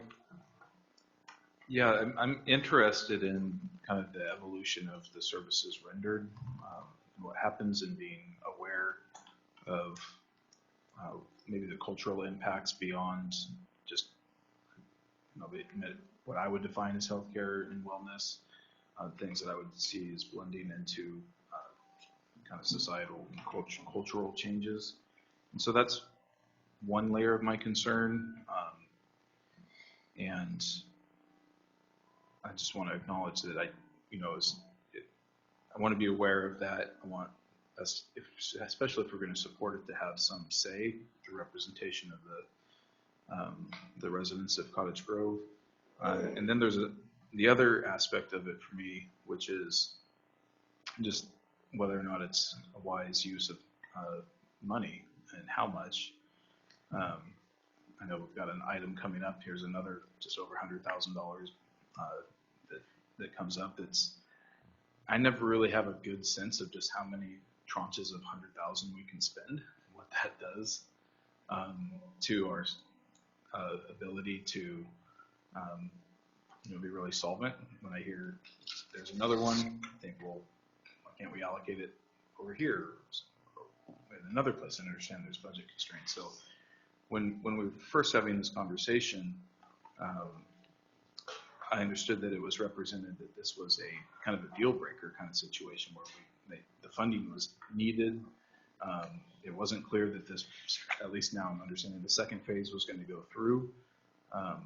And so while, trying to separate the two issues, if we can have the benefit that a clinic provides, albeit it's going to be difficult to staff up to actually serve the numbers over time, but let's assume that it will, and let's also assume that it's providing just healthcare and dental services, and that there's no other issues there.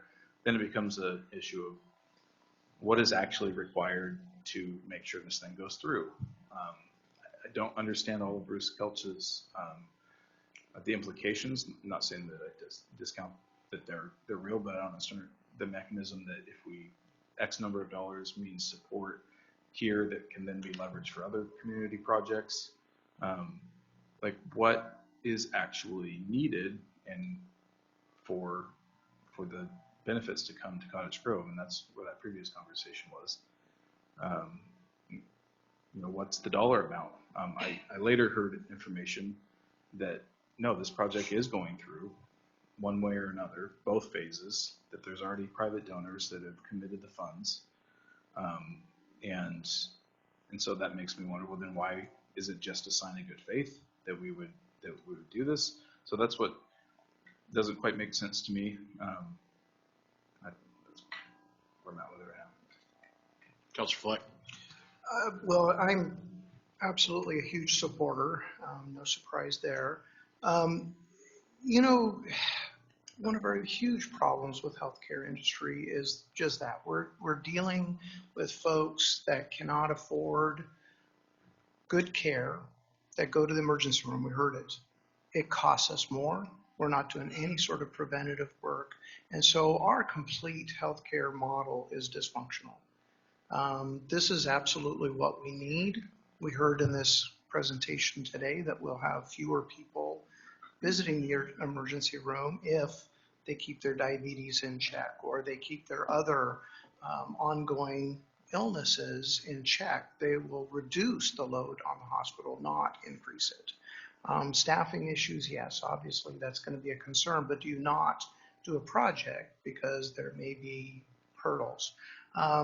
In grant writing and fundraising, many times there are matching grants. There's the show of public support, which we've done in a resolution 12 years ago. And so I don't know that the dollar amount is as important as the support. I think I mentioned that before. I certainly do support doing the full amount, but also if there's a compromise to be made, 50% of bankruptcies nationwide are over healthcare. My mother was actually pretty well off, lost all of her money due to health.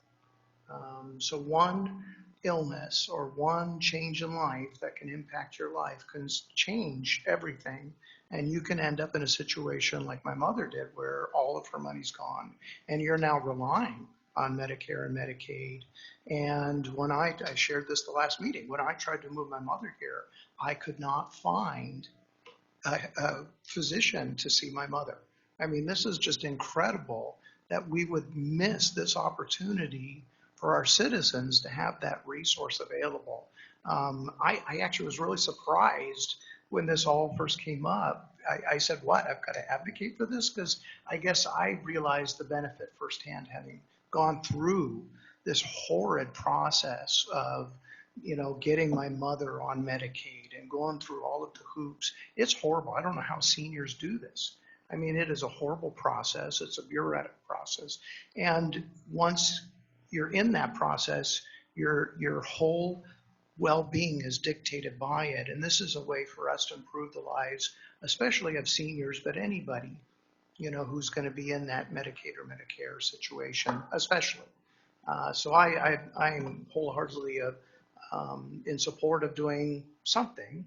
But if there are, compromises to be had to build consensus, I'm certainly open to those. Any others?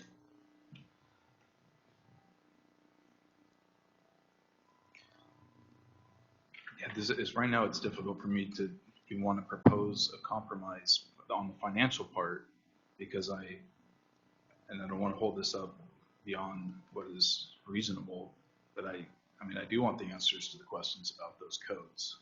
What is mandatory? I didn't see it in the legislation. I only have so much time trying to do my job to raise my family and everything, and these are actually really pertinent, like, questions that will dictate what happens and how it impacts the community. And I do, once again, there's aspects of the care that I'm all for and want, but there becomes a principled stance at some point that says I'm not going to accept that if this comes along with it. And I think that's where we are as a society right now. We kind of have to hold certain lines, and I'm unconvinced right now about what that is. And if I'm if I get answers that satisfy that concern, then I would probably be in support of probably the full 100. If it's really, because everything else would have pretty substantial, I can see the substantial benefits. So that's, I don't know if that makes sense. I'm still having a hang up on what about these things? What will the future hold? What controls are there for this community? Councilor Fleck. I guess just to respond, at some point we have to trust the care providers that have presented to us. I mean, we've been given a lot of information, and I guess I don't personally, I don't know the details, but I know that I support the clinic. I know the benefit to the clinic. I mean, are there items in any of our healthcare system that I don't support? I'm sure there are. I'm sure there are. But if I'm looking at the care, what's best for our citizens in the community, I'm convinced. And I don't know how to share that with you, but there certainly could be nuances. I, like you, am buried at work. So I don't have the time to do that research either. So at that point, I have to trust the professionals that have come to speak to us. Councilor Stennett. It doesn't seem like it would be within our purview to contribute based on how this clinic is going to evolve or not evolve, or what it might do or might not do in the future. The need is fairly obvious and immediate to me, especially in the dental care. I hope it opens so that I can go there. I don't have dental insurance, and I know a lot of people who don't. It's not an easy thing to get or afford. I don't understand the need to compromise on the amount either. I don't think it was picked out of the air by the folks that requested it from us. I think this is a great thing to do for our citizenry and a fairly obvious thing. I'd like to move that we allocate the fully requested amount for the federally qualified healthcare clinic at Lane Community College campus. Hold on, I'm not, we're discussing. Well, there's a motion. A motion on the table. So for clarification, that's for the $100,000? Yes. Okay, second? Okay, we have a motion with a second. Councilor Soulsby. I just want to go back and say that my experience with no staffing was from 2013.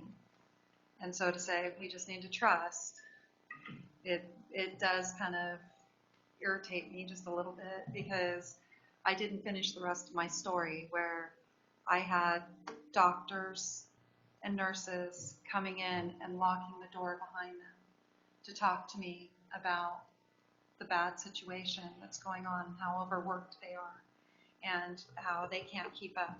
And so that part is very frustrating to me. I'm having a really hard time with us just fiscally as a city giving $100,000 when I know our gas prices just went up for all of our city vehicles, and that's $95,000 for this budget. But we have a change order right here that we have to look at for, what is it, 123,000? Yeah, it's over $100,000. And so I'm with Councilor Irvin on that we are in a recession, definitely in a recession. Prices of everything are going up. And I just don't know if it's, yes, I know that we need more professionals to take care of our community. I just don't know if the city can fiscally afford to do this right now. And so to say the whole amount, Councilor Roberts. Thank you, Mr. Mayor. Richard, this is the ARCA money though, right? The 100,000? So this is funding that was from the American Rescue Plan, the ARP money. So that's what we allocated and was set aside in the budget for that and moved into the contingency. That's what I thought. So if we don't use it for this, what else can we use it for? You can use it for any general, because we hit the easy button on ARP and chose the opportunity to take our tranches, our allocations for replacement of lost revenue and under the $10 million limit. And so we were able to take our $2 million and put that into general fund, just general governmental services. We cannot use it to take care of debt. We cannot use it to pay any kind of pensions. And I think those are the only two restrictions associated with the use of the ARP funds. Thank you for clearing that up for everybody. I had a great conversation and lunch or coffee with Mrs. Beimer. I've been in and out on this subject for quite some time. But Councilor Fleck said something about 5 minutes ago, and there is just no perfect healthcare system. But yet I really feel that a clinic is important for our community. So I personally think I've heard enough, and I'd like to move forward on this. So this is the ARCA money. So that's my opinion on this. Is there any more discussion before I call the question? Seeing none, all those in favor signify by saying aye. Aye. Opposed? Okay. All right. Item B is a change order. Mr. Myers. Oh, Mr. Stewart. Sorry, I didn't have documentation here. Good evening. And this evening, I come before you to present a change order for the Community Center Roof Repair Project. Just a little background history. On January 10th, 2022, the City Council awarded the bid to re-roof the Community Center to Richard Remodeling for $781,328. The removal of the old roofing started this past Wednesday on July 6th. While removing the existing roofing, it was discovered that there was a second layer of roofing that wasn't known to exist when the project was bid.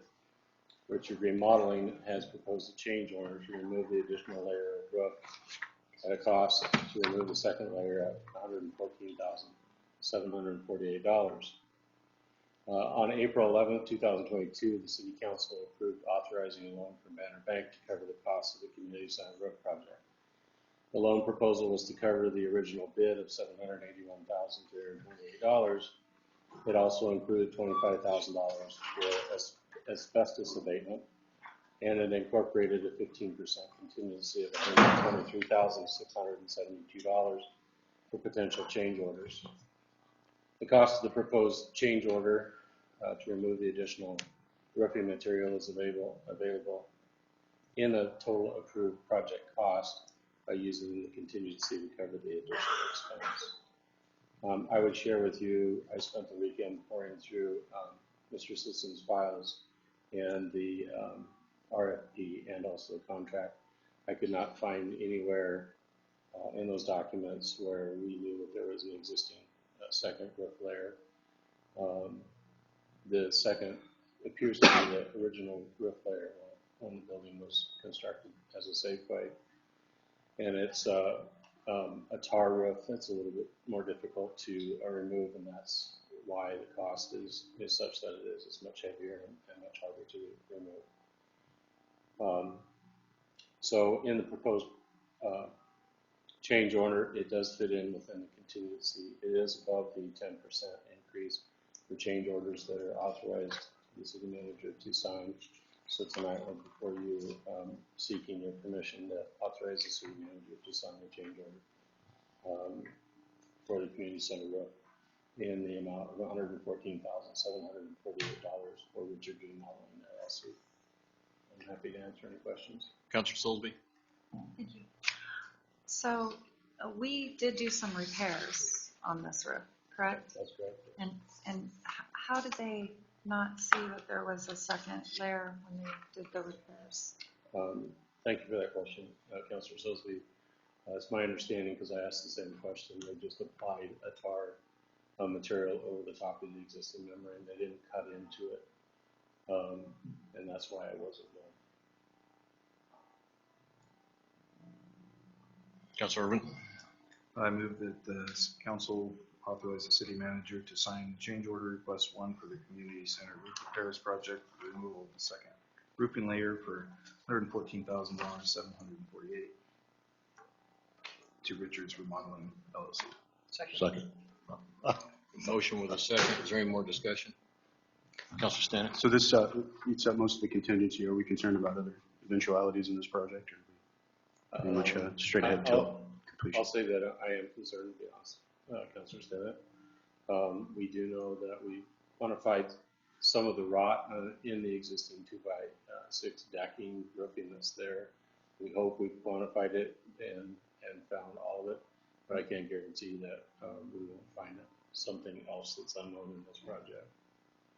So I'm going to be cautiously hopeful that we don't find any more and the project will be completed with the budget. Thank you. Any other discussion? All those in favor signify by saying aye. Aye. Opposed? Concerns of council? Councilor Fleck. I guess I'll chime in. I kind of wrestled with saying anything or not. Sitting up here is a tough job, as we all know. We get paid an awful lot of money. Wait a minute, we don't. I'm sorry.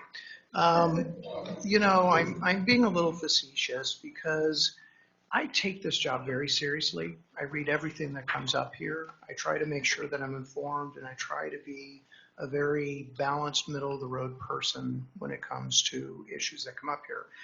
What really worries me, and I get it. I mean, I've been up here a long time.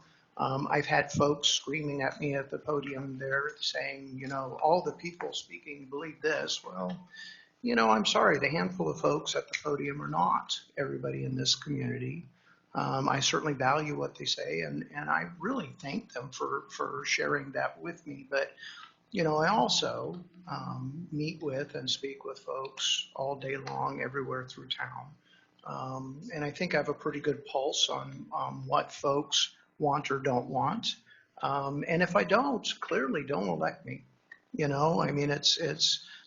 is about service. This is about doing what's best for our community. This is about making reasoned decisions that are in the best interest of our community. And people may agree or disagree.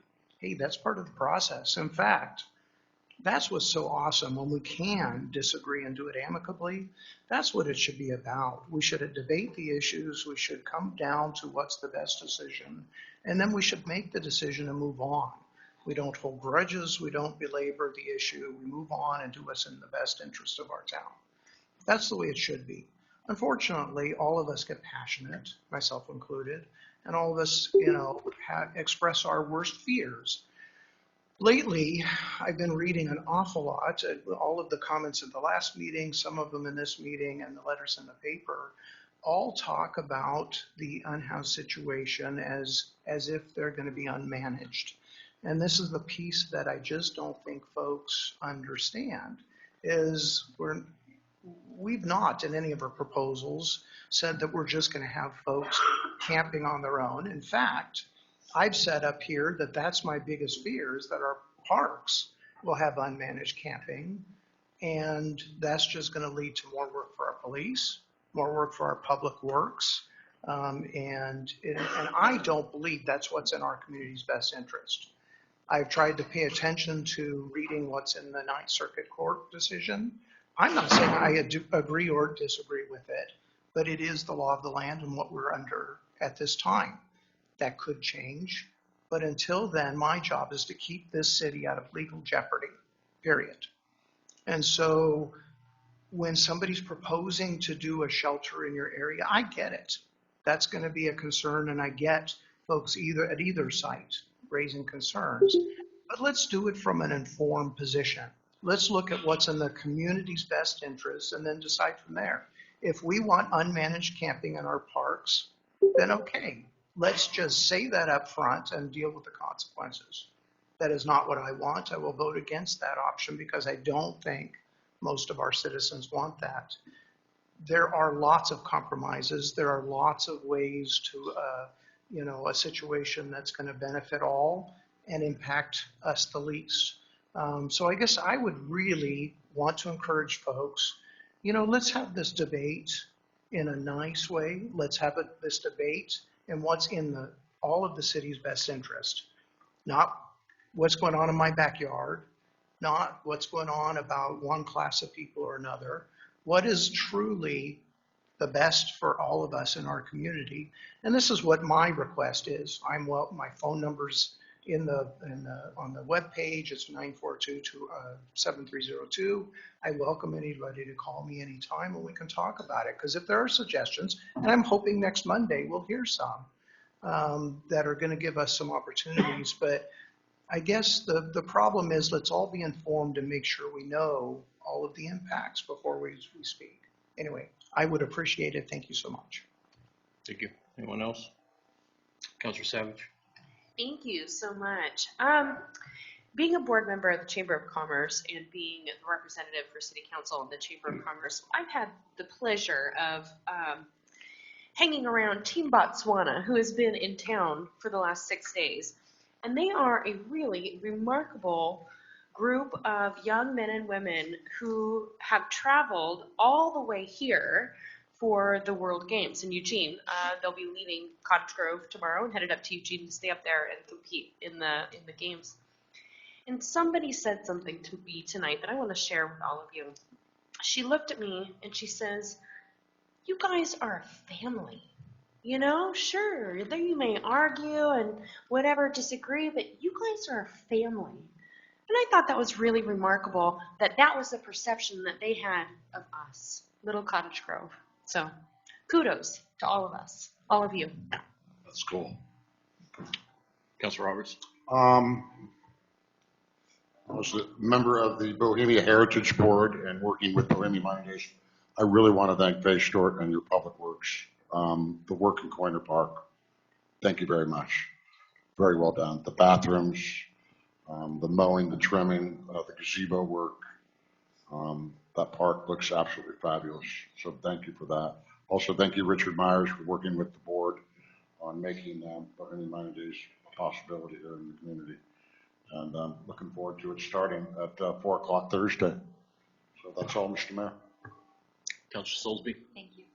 I wanted to respond to Councilor Fleck's opinion on the homeless situation and say I agree that but I think a lot of the problem is that we didn't know really and still don't which direction we're going to go, and so I think that has really amplified emotions when a neighborhood thinks you're going to put in a low barrier site. If it's managed or not, it's still low barrier, and that's going to raise some fears for a neighborhood.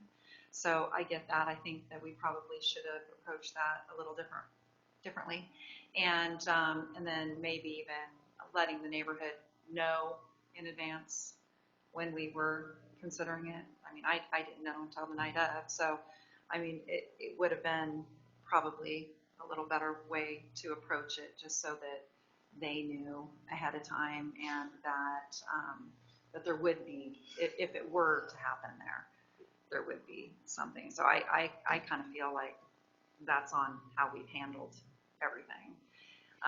And moving forward, I think we definitely need to have more transparency. I'm so looking forward to Monday's representation so we can see all the ideas that are going into this project, and if we move forward, how we move forward, and that there's other solutions instead of just going down one path. I love that. We need to look at everything. So, and yes, Team Botswana, it was fun to get together with them tonight, and seemed like a really great group of people. So looking forward to Bohemian Mining Days, and it's one of my absolute favorite things since I was a kid, and gonna enjoy eating some of that pie that's going to be made for the event. Councilor Irwin? Yeah, thank you, Mr. Mayor. I want to thank the chamber. I think that's what the invite came through for the dinner tonight.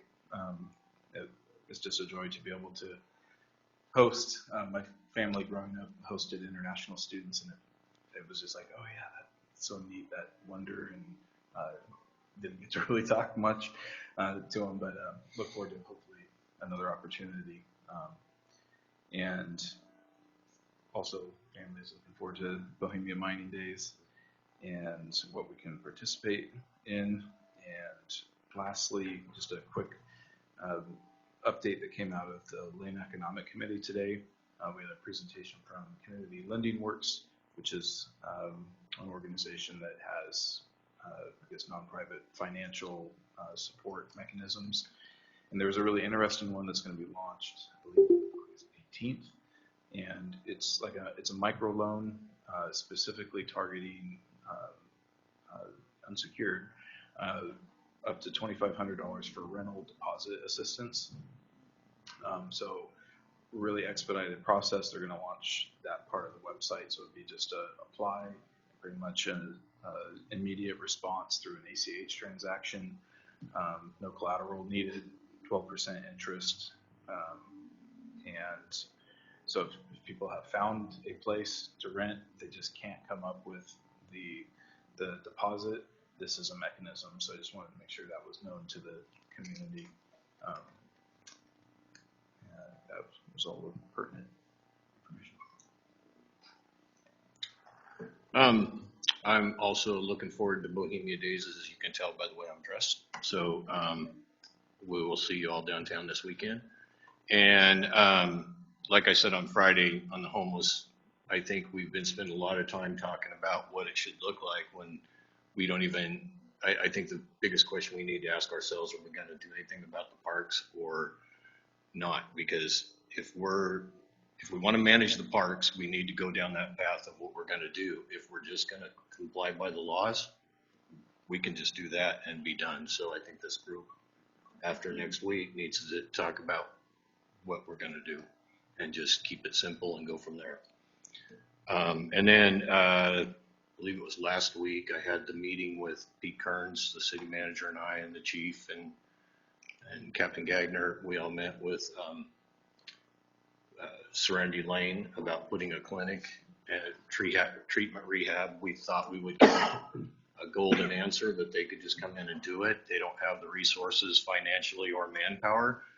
But what I did learn was pretty much anybody in this room could be a counselor and help bring somebody that's having treatment or drug or alcohol conditions that needs help. And so, it's pretty easy. You need a high school diploma and you sign up with Serenity Lane to do a 1-year internship, and then you can be a counselor. So we could, as a community, take that on very easy and be successful. So, business from the city manager. Just for my report tonight, please remember the League of Oregon Cities priorities. I keep reminding you about that. We'll have that at the next meeting. So if any of you need this document again, let me know and we will send you another one. You can get it off of the Oregon City League of Cities webpage as well, and their newsletter that they send out. It was in that too, that comes out weekly. So you should have the resource if you need it, but we'll get it for you if you do need it. BMD's coming this week. Everybody has talked about that. 10th Street will be closed for the parade.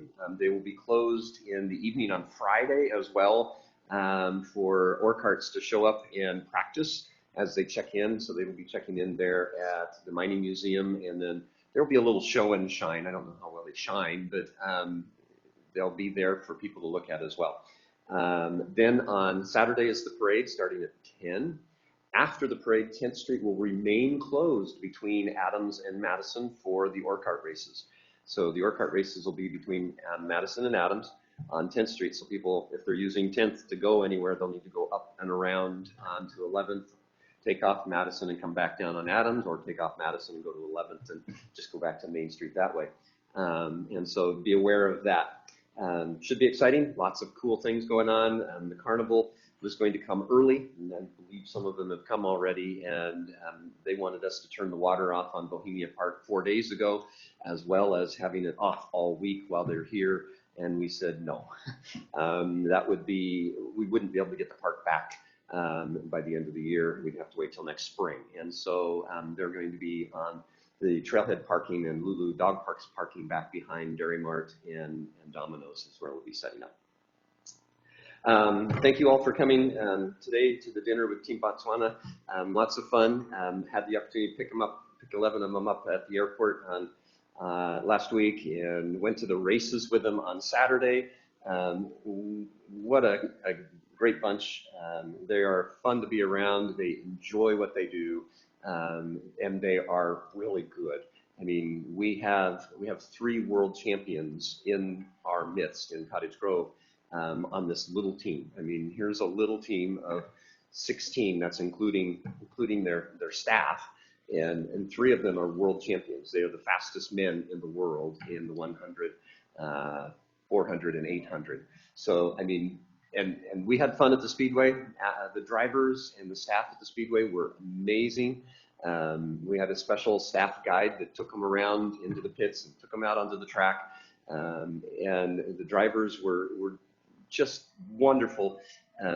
Took cars apart to show them pieces, let them sit in the cars, let them hold their check, big cardboard check, and trophy with them and pose with them for pictures. And so lots of fun. So if you haven't had a chance, they will be practicing tomorrow again in the morning, 10 to noon, I believe. And if you wish, you can go stand by the fence and cheer them on. They've had people coming, and they love it. They just think that's great that people have been coming in the last few days and cheering them on from the trackside. But be sure to watch. You will probably see some of the Team Botswana members taking home some of the really cool medallions, medals from the World Championships that are very Oregon centered. They are basically they're a crosscut of a tree. And so you've got the little rounds that they'll be presenting in gold, silver, and bronze as representing the Pacific Northwest. So really cool opportunity for us. Looking Glass, Johnny Green has volunteered to take council members on tours of the Looking Glass facility and their new facility, kind of show you their dream and what they're thinking of. So please, if any of you are interested, get a hold of me and we will get those scheduled for you to see that. It's a great opportunity. The Yak has done it in the past. The current Yak hasn't done it. They're kind of on a summer hiatus because they're all over the country doing things with family and stuff. They'll be back hopefully in August, but it's a great opportunity to see what Looking Glass is doing with what they have. So please give us a call and set that up and do that. We've been putting out the word for the LTD district, the sub-district 3, that we have a representative right now in Don Norden. The deadline for application is Friday the 15th. We'd encourage everyone to, if they're at all thinking about that, please get a hold of us or go on the LTD website, and it'll take you to the governor's website where you can fill out the application to be appointed to that position. The governor will be appointing those sometime in August or September, I believe, and that's the only round of executive appointments she's going to be doing. So Don Norden's term expires at the end of December, and he's terming out. He can't be on the board anymore. And so we're very interested in trying to get somebody representing the area here, and especially the rural area, and would rather not have somebody from South Eugene on the board in our sub-district. So please, let's get some good nominations and opportunities there.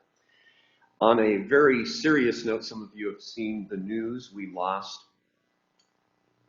a very dear member of our staff last night, passed away. Marco, our canine, he had joined the city in 2018. He retired in, I believe it was May this year, or May this year, and was not doing well in health and passed away last night. Wanted to share with you a brief video that the family produced that is very touching.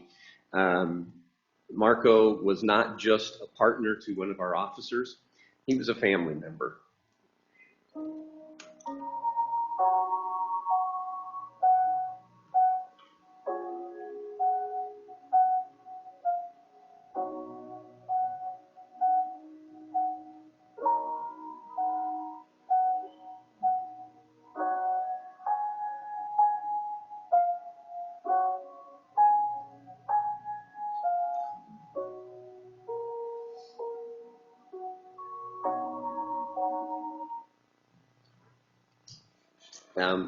I can remember Marco was a wonderful dog, and this is from somebody who's a cat person, but I can remember taking YAC members and having the opportunity for them to see the canine officer and see Kinder and Marco, and he was wonderful with the youth, and they loved him. He was a beautiful dog.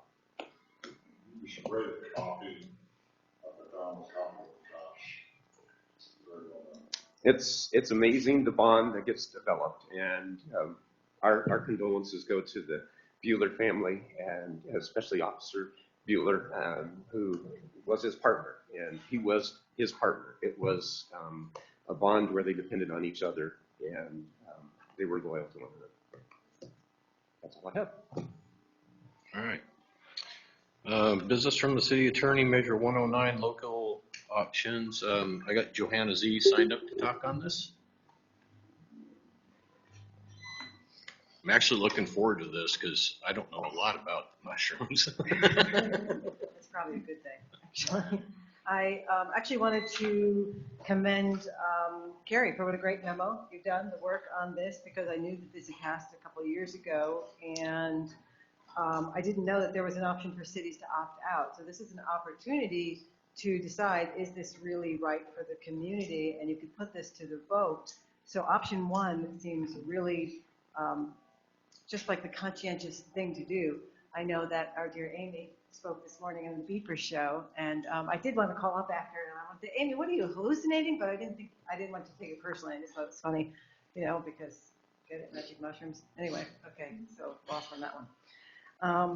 It's funny because I had a friend of mine speak today and call me up and say, oh, she just did this, and she just felt like pure joy taking them, but we have in our community, we've got the marijuana, that's legal, and we had it as a medical marijuana, and everybody was getting their green cards, and then all of a sudden, I would hazard to guess that maybe 1% of the people that consume it from the dispensaries here in our town is really using it for any medicinal use.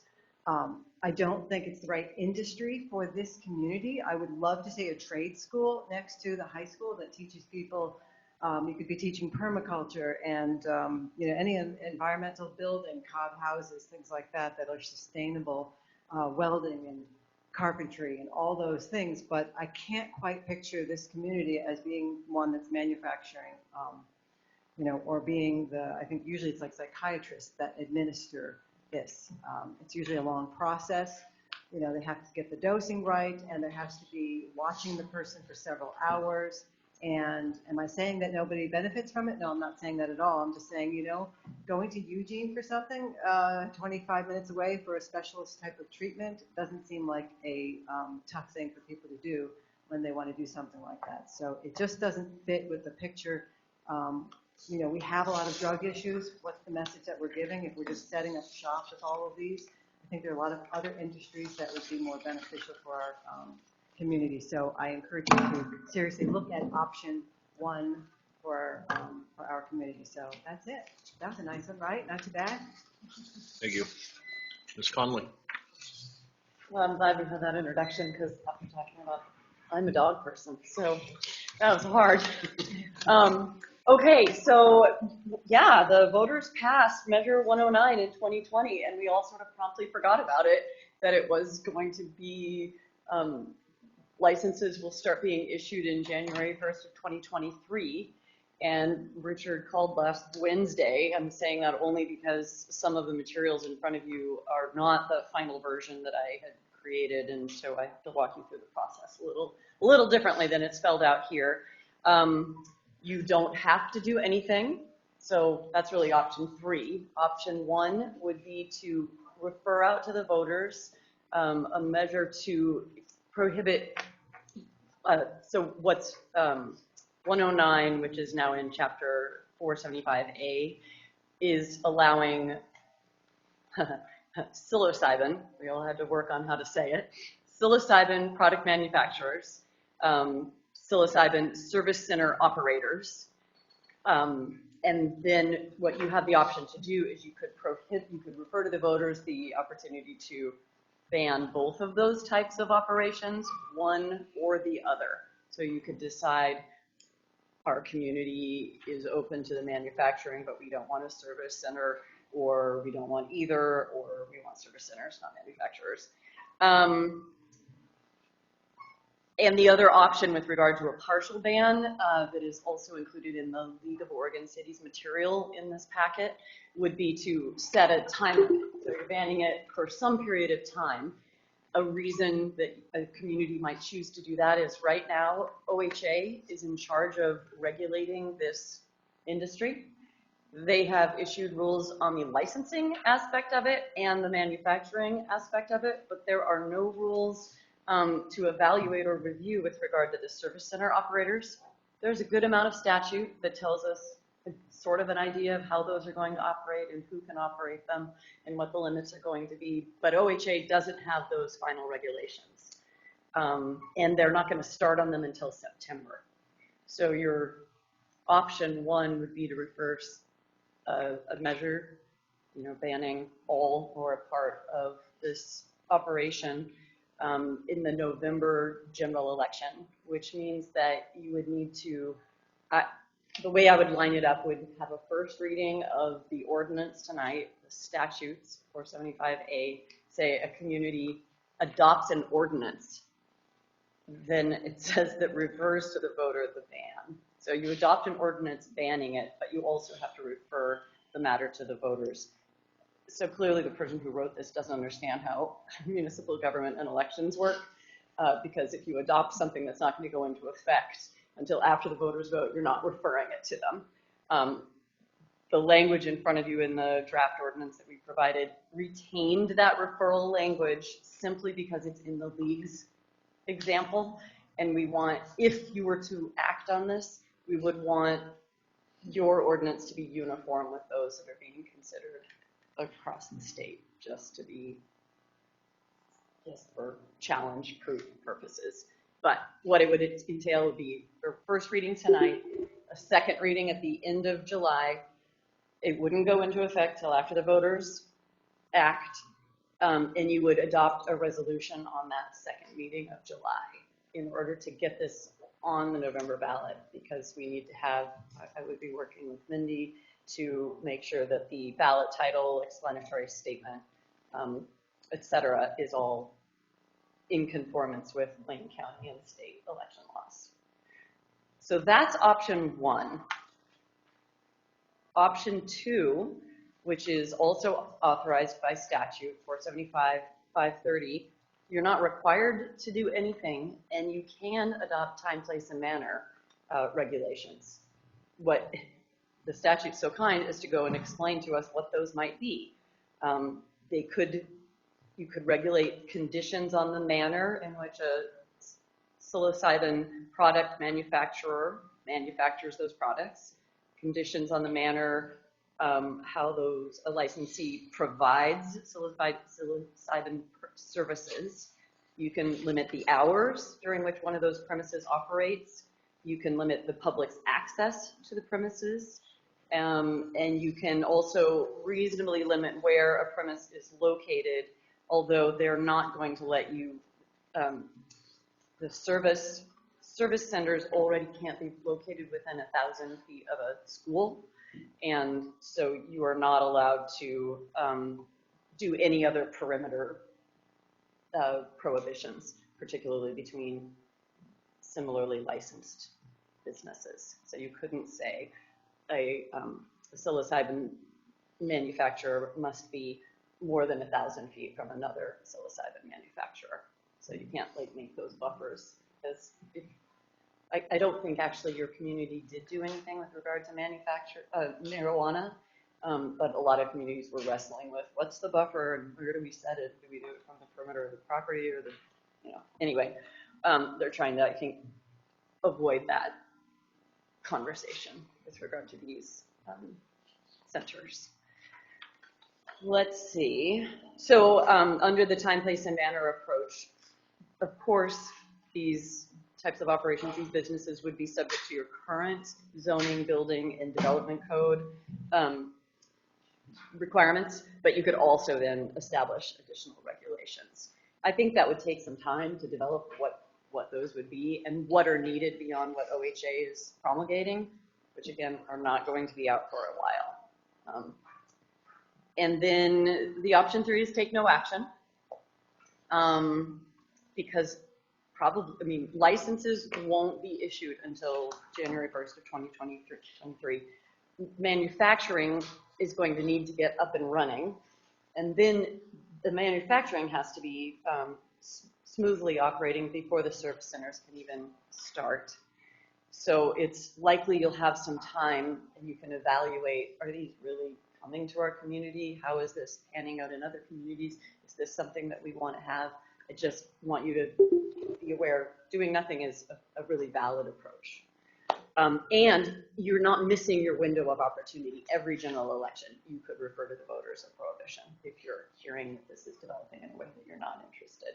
And at the time that you refer that matter to the voters, so if you adopted a local ban and refer it to the voters, from that moment, no licenses will be issued. So you don't have to be waiting and watching this use proliferate in your community. You can just pause it until the next general election and have the voters weigh in.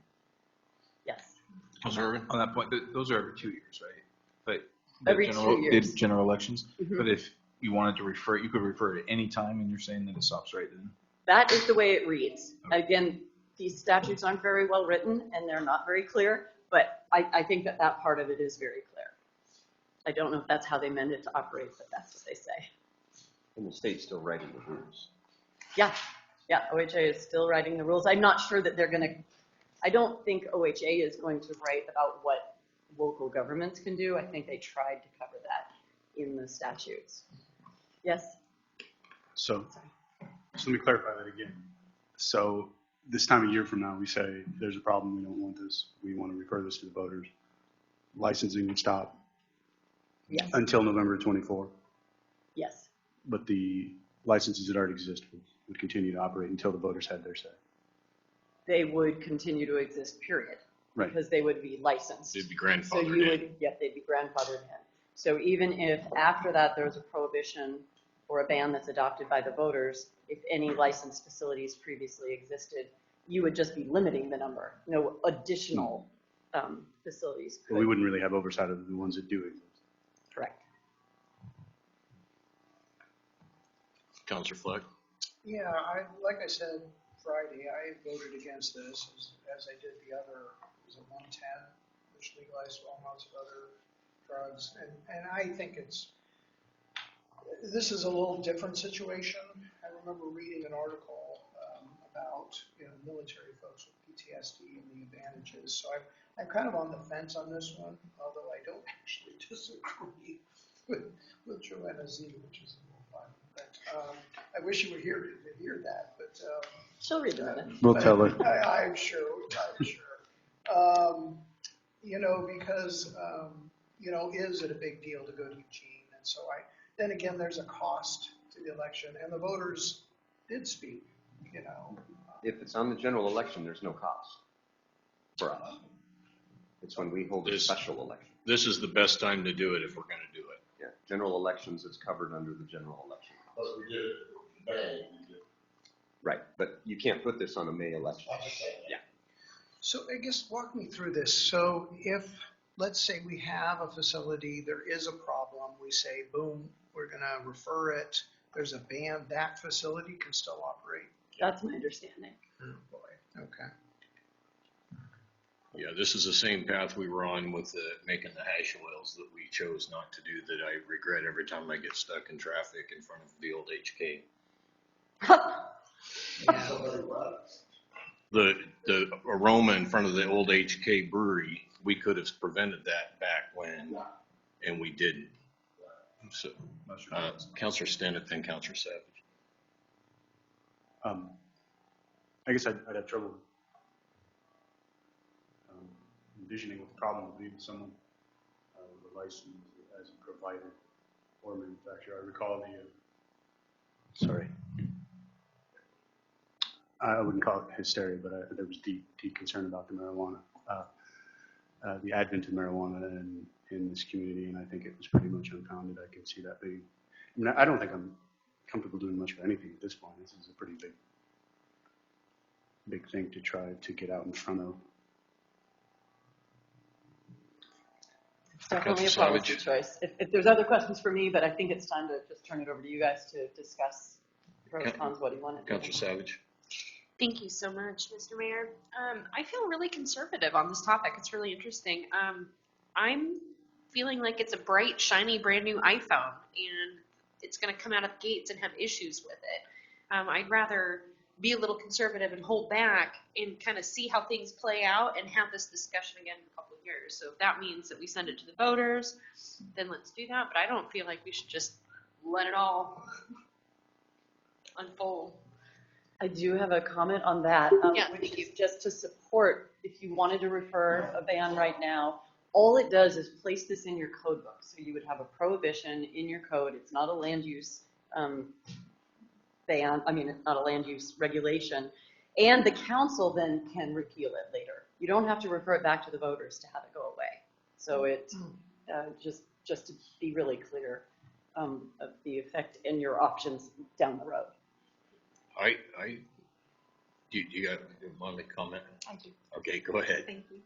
I agree, actually, with Councilor Savage. I think it would be smart of us to put this to the voters. And I know the state of Oregon passed it, but our little pocket of Cottage Grove is very different than, say, Portland. So I think kicking it back to our citizens is a really good idea. Yeah, and that's where I was going with that is I think too many times in here it's been brought up that way. And so here's an opportunity we can actually do that. And it's not like dodging our responsibilities in any way. So to me, I would send it to the voters just because we could. Councilor Stennett. Can you clarify too many times it's been brought up in here? It's been brought up, talked about, and the homeless issue and everything is the vote. We wanted to hear the voters' input, and send it to a vote. Well, here's an opportunity. We can actually put it on the ballot. So. And more than that, those votes would be advisory where we could ignore it. This actually has some weight under the law. Yeah. So you need an ordinance on that then, correct? Yes, I am seeing a comment. Yeah, I'm not remembering the specific parameters of this, the thing that got passed. Is off-site consumption prohibited? Disallowed, prohibited, correct. Expressly. It is highly regulated. So you have to be indoors for the whole thing? Oh, well, that's a really good question. You can't be on public property. You have to be on the service premises. We're not sure what those premises are going to look like. Maybe it's a private park. I don't know what it's going to look like, but it does have to be within. Can't imagine. Can't be public property. A successful facility that keeps you indoors. Let me just talk a little bit about that because I found it really interesting. So what you have to do is you go through this kind of an intake process, and then you have to, anybody who wanted to participate, anybody who wants to be a client to have psilocybin administered to them, you have to go through an orientation process, and then you have to sign a waiver, essentially. You have to certify that you're aware of all of these things. And then it has to be administered by a licensed facility on certain premises that are yet to be fully regulated. And then there's a post process interaction. I can't remember what that is offered. If you want to do a final administrative process, it has to be offered to you, and if it's offered, that has to be submitted to OHA. I don't know what that means, but it's pretty interesting. I guess I would. Wow.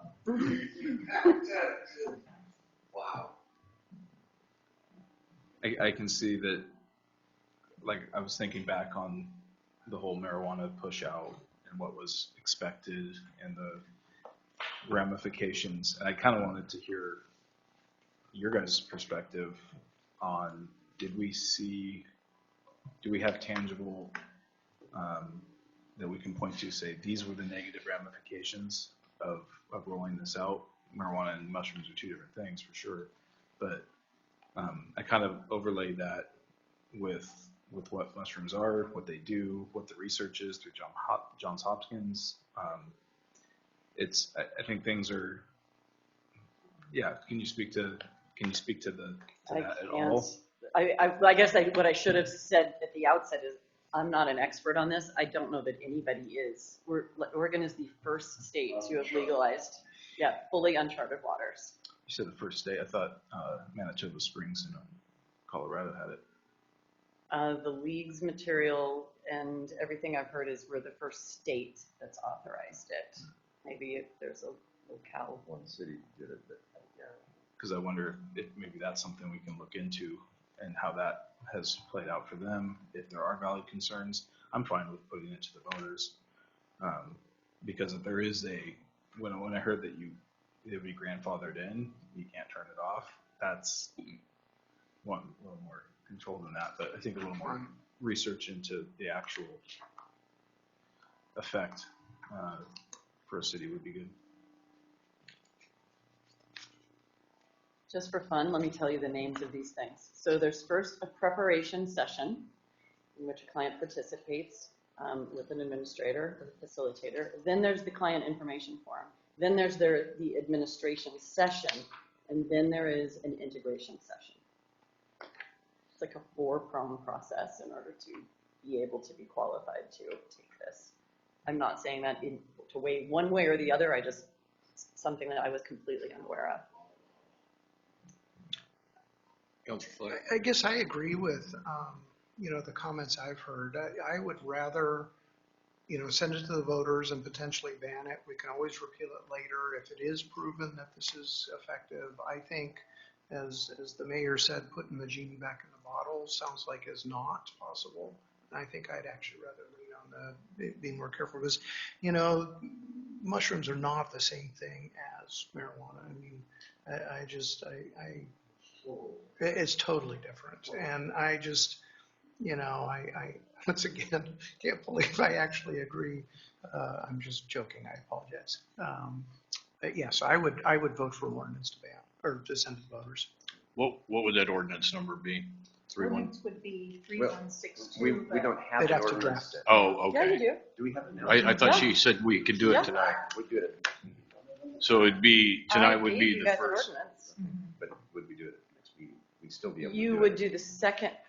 Well, my What preference is you have first reading and second reading, and then you will have adopted it. It will not go into effect, and at that point, then you adopt the resolution. So So we first, have it, and then next meeting we can do both first and second because we've had it for more than a week. oh, that is fine too.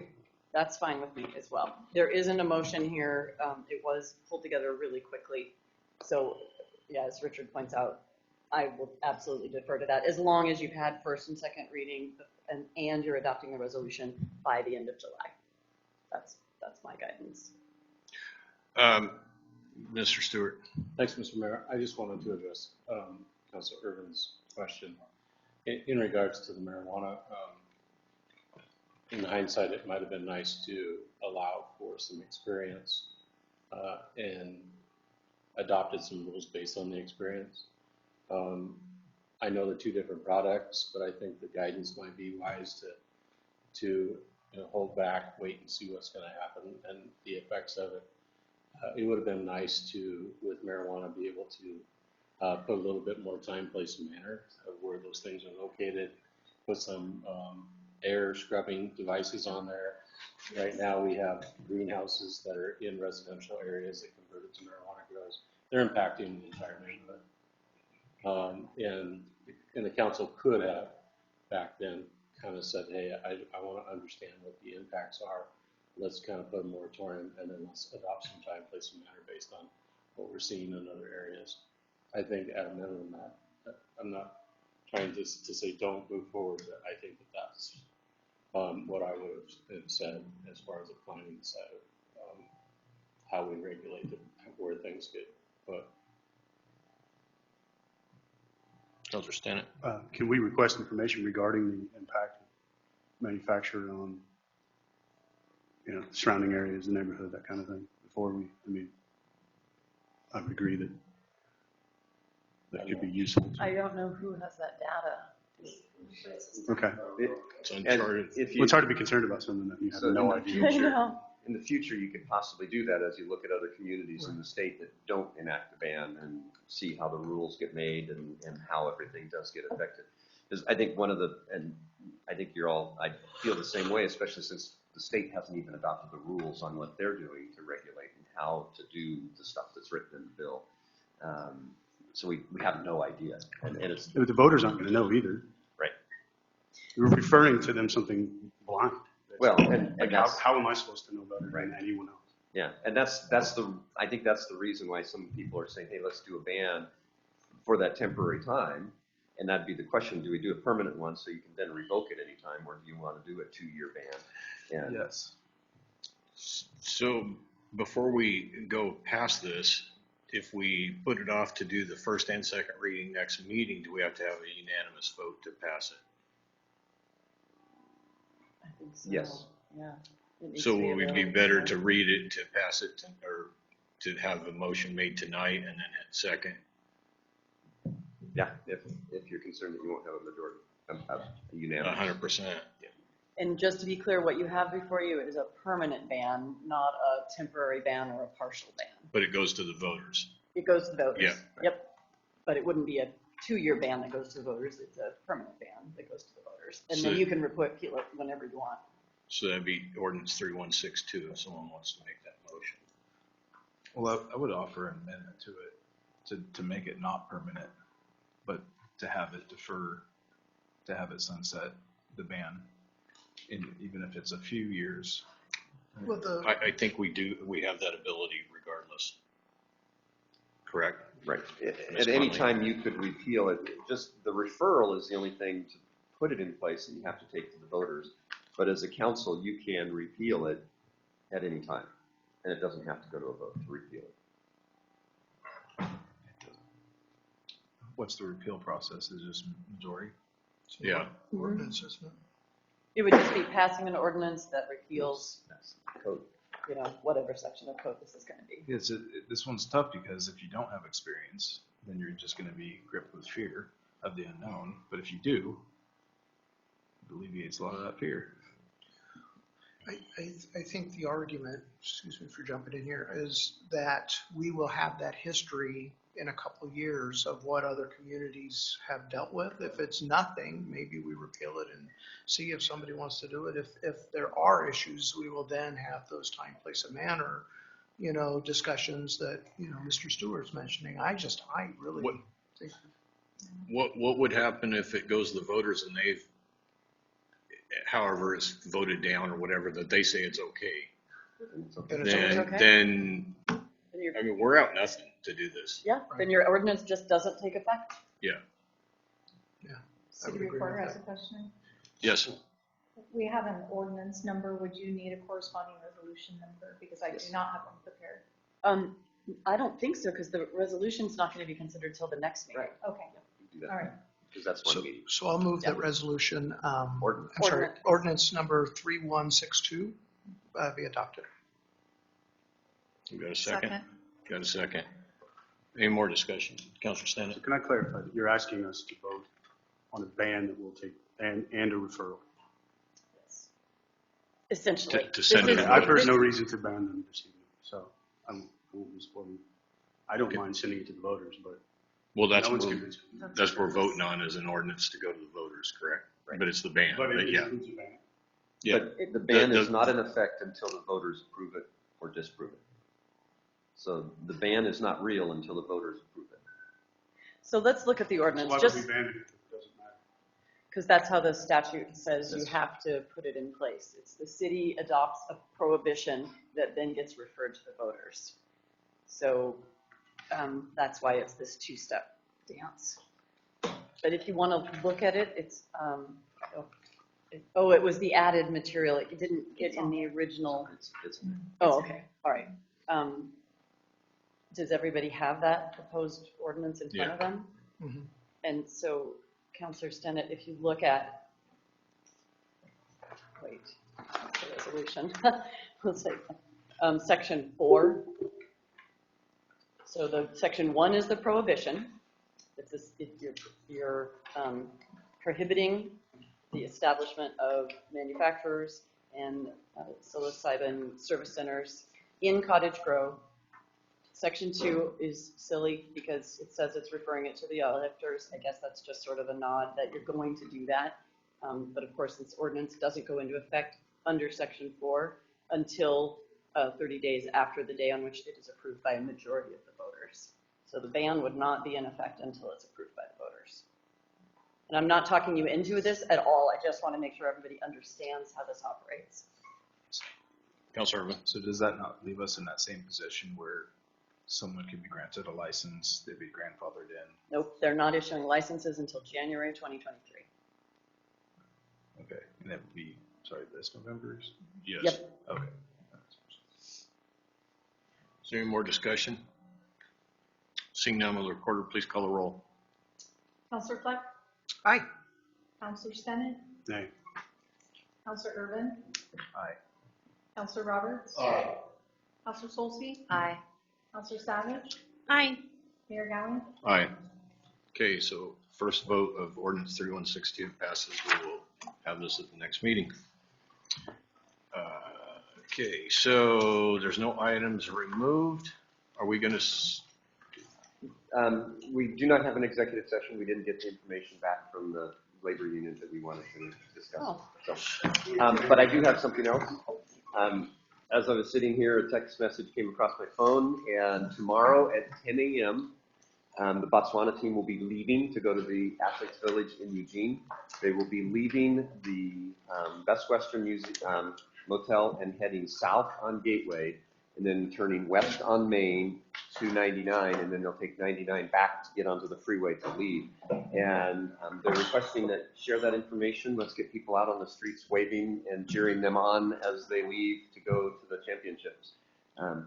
From the hotel toward the on-ramp? Is that No, they're going through town, down Main Street to 99, and then back up 99 to the connector and onto the on-ramp. So if you get on Main Street, you'll be able to wave at them as they go by, or Gateway.